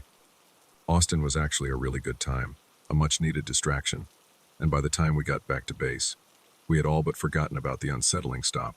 It wasn't until about a week later that I was horribly reminded of it. I was sitting in the rec room, trying to unwind and watching the local news with Sebas, when a story came on that made me freeze. Apparently, a man and woman had been found dead in a ditch along a remote stretch of highway just outside of San Angelo. According to the reporter, the victims had been robbed and murdered, and investigators believed they were dumped there the night before. What truly shattered our composure, though, was the next part of the report. The vehicle found abandoned near the scene was a black Tahoe. Police confirmed it had been reported stolen months earlier, several states away. Sebas and I looked at each other, a shared, terrifying realization dawning on us. We instantly went to find Kay, and the 3 of us agreed, without a single word of debate, that we had to tell the police about what we had seen. Every detail. Part of me felt a surge of overwhelming guilt for not telling them sooner. Even to this day, I still think about that day, about Kay's simple bumper sticker, and how it may have literally saved our lives. I can't help but think about how easily it could have been us, found in that ditch, had we not been in the military. It's a chilling thought, a constant reminder of how thin the line can be. This encounter left an indelible mark, a stark lesson in the hidden dangers that lurk just beneath the surface of everyday life. reminding me that even the most mundane situations can turn sinister in an instant. But what happens when that sinister turn isn't just a fleeting moment on a lonely road, but a creeping, insidious presence that follows you, not just miles, but years? Story 7. Sometimes, though, the threat isn't a sudden, chilling encounter, but a slow, insidious burn, a creeping invasion of your very existence. That's a different kind of terror entirely. About 10 years ago, I was on a solo road trip, making my way from West Paterson, New Jersey, all the way to Fort Worth, Texas to visit my parents. I hadn't seen them in ages. I'd moved out of Fort Worth years earlier and hadn't been back much since, so this trip felt long overdue. I was somewhere in the middle of nowhere, honestly. Maybe Arkansas, maybe the edge of Oklahoma, I can't really pinpoint it. My car, faithful companion up until that point, just started acting up. I tried to ignore it, because of course I did. You always try to push it a little further, right? But eventually I had no choice. I had to pull over. There wasn't much around. Just trees, an open field stretching out, and a long, empty road behind me. Total desolation. I popped the hood and started poking around, pretending I knew what I was doing. I didn't, not really. I was just kind of killing time, buying myself a few minutes before admitting I was utterly helpless. I figured I'd pretend for a bit, and once that failed, I'd call AAA. Problem was, I didn't actually have AAA. I was already fuming at the thought of what they'd charge me, knowing it would be an arm and a leg. Just a few minutes later, though, I heard a car pulling up behind me, a nondescript white pickup truck. I remember specifically noting to myself that it didn't have a front plate, or at least not one I could see. The driver's door opened, and a man stepped out. Mid-32nd, I'd guess, maybe a little older, but worn down in a way that made him seem older than he probably was. Curly hair, a long, uneven beard that looked like it hadn't been trimmed in years. He just seemed like the kind of guy who worked with his hands a lot, if that makes any sense. Honestly, he kind of looked like an older version of me. Same build, same height, same hair color, just a bit less put together. He walked over slowly, giving my car a once-over as he approached. He didn't ask if I needed help so much as he assumed it. Before I could even say anything, he was already leaning over the engine like he knew exactly what he was doing. I spoke up, explained what had happened, and thanked him for stopping. He told me he was a mechanic, and based on how quickly he got to work, I didn't question it. I was already thinking about how I could possibly repay him for his help when he said something that surprised me. After a minute or two of fiddling, he stepped back and gave the engine a look that didn't exactly inspire confidence. He muttered something about needing a compression tester. Apparently without it, the car wasn't going to start, no matter what. Then he glanced over to his truck and said his friend, another mechanic, might be able to bring one over. I honestly had no idea what a compression tester even was, but he seemed genuine, so I believed him. I thanked him again, and he pulled out his phone, presumably to call his buddy. He froze up for a few seconds, staring at his phone screen, then put it back in his pocket, saying it was dead. Then he asked if he could borrow mine to make the call. I didn't even think twice about it. I pulled my phone out of my pocket and handed it to him without a second thought. He took it with one hand, and then, almost in the same fluid motion, he reached into his jacket with the other and pulled out a gun. I instantly knew what was about to happen. He didn't say much, just told me to sit down on the shoulder and not try anything stupid. His voice didn't shake. He'd clearly done something like this before, or at least thought about it enough for it to seem practiced. I did what he said. The whole thing felt strangely calm, like we were both just going through something totally normal. He rifled through my pockets, took my wallet, my backpack from the passenger seat, and even had me show him the password to my phone. Then he drove off, and that was that. I had literally just been robbed on the side of the road. I know I'm speaking about it calmly now, but you best believe I was livid at the time. I don't think even now I've ever been more angry in my life. Unfortunately, there's more to this story. Much, much more. I'm not going to get into too much detail about how I eventually got out of that situation, but someone did eventually stop and help me. After getting my car started, they were even nice enough to give me directions all the way to my parents' house so I could do it without my phone. I made it to Fort Worth later that night, and given the circumstances, my visit with my parents was actually really nice. The next few weeks were a blur of canceling cards, replacing IDs, updating passwords, and basically recovering everything I'd lost. It was annoying and time-consuming, but I eventually squared away as much as I possibly could and I got on with my life. Fast forward about 6 months. That's when things really started to hit the fan. One day, I got a letter in the mail from some bank I didn't recognize. It was addressed to me, thanking me for opening a new line of credit. I figured it was a scam at first, just some kind of junk mail. But then another one came, this time from Best Buy, with a card I'd supposedly opened and already racked up over $1,000 on. The charges were all from a random town in Tennessee. At first, I was more confused than anything, but that's when it hit me like a ton of bricks. I had completely forgotten until that exact moment that my Social Security card was likely in my wallet when I had gotten robbed. And now, the guy who had robbed me had everything he needed to become me. My identity had been stolen. The next month of my life was a living hell. My credit report was a mess. Hard inquiries, new cards, balances I didn't spend. It felt like I was drowning in a sea of fraudulent activity. I spent countless hours on the phone with the FTC, the credit bureaus, trying to make sense of the chaos and put freezes on everything. I reported it to the local police, but without much information they really couldn't do anything. Just a police report, they said. It was infuriating. Then came the ultimate punch to the gut. I got a call from my health insurance provider. Someone had received emergency services under my name at a hospital in Georgia. Georgia. I'd never even been to Georgia. This wasn't just about money anymore. This was about my literal well-being, my medical history, everything. That was it. I snapped. I realized if I wanted this to stop, I had to take matters into my own hands. I started setting up Google alerts for my name, my old addresses, anything related to me. I checked my credit report relentlessly. Then I started scouring Craigslist. Why Craigslist? I don't know. A hunch.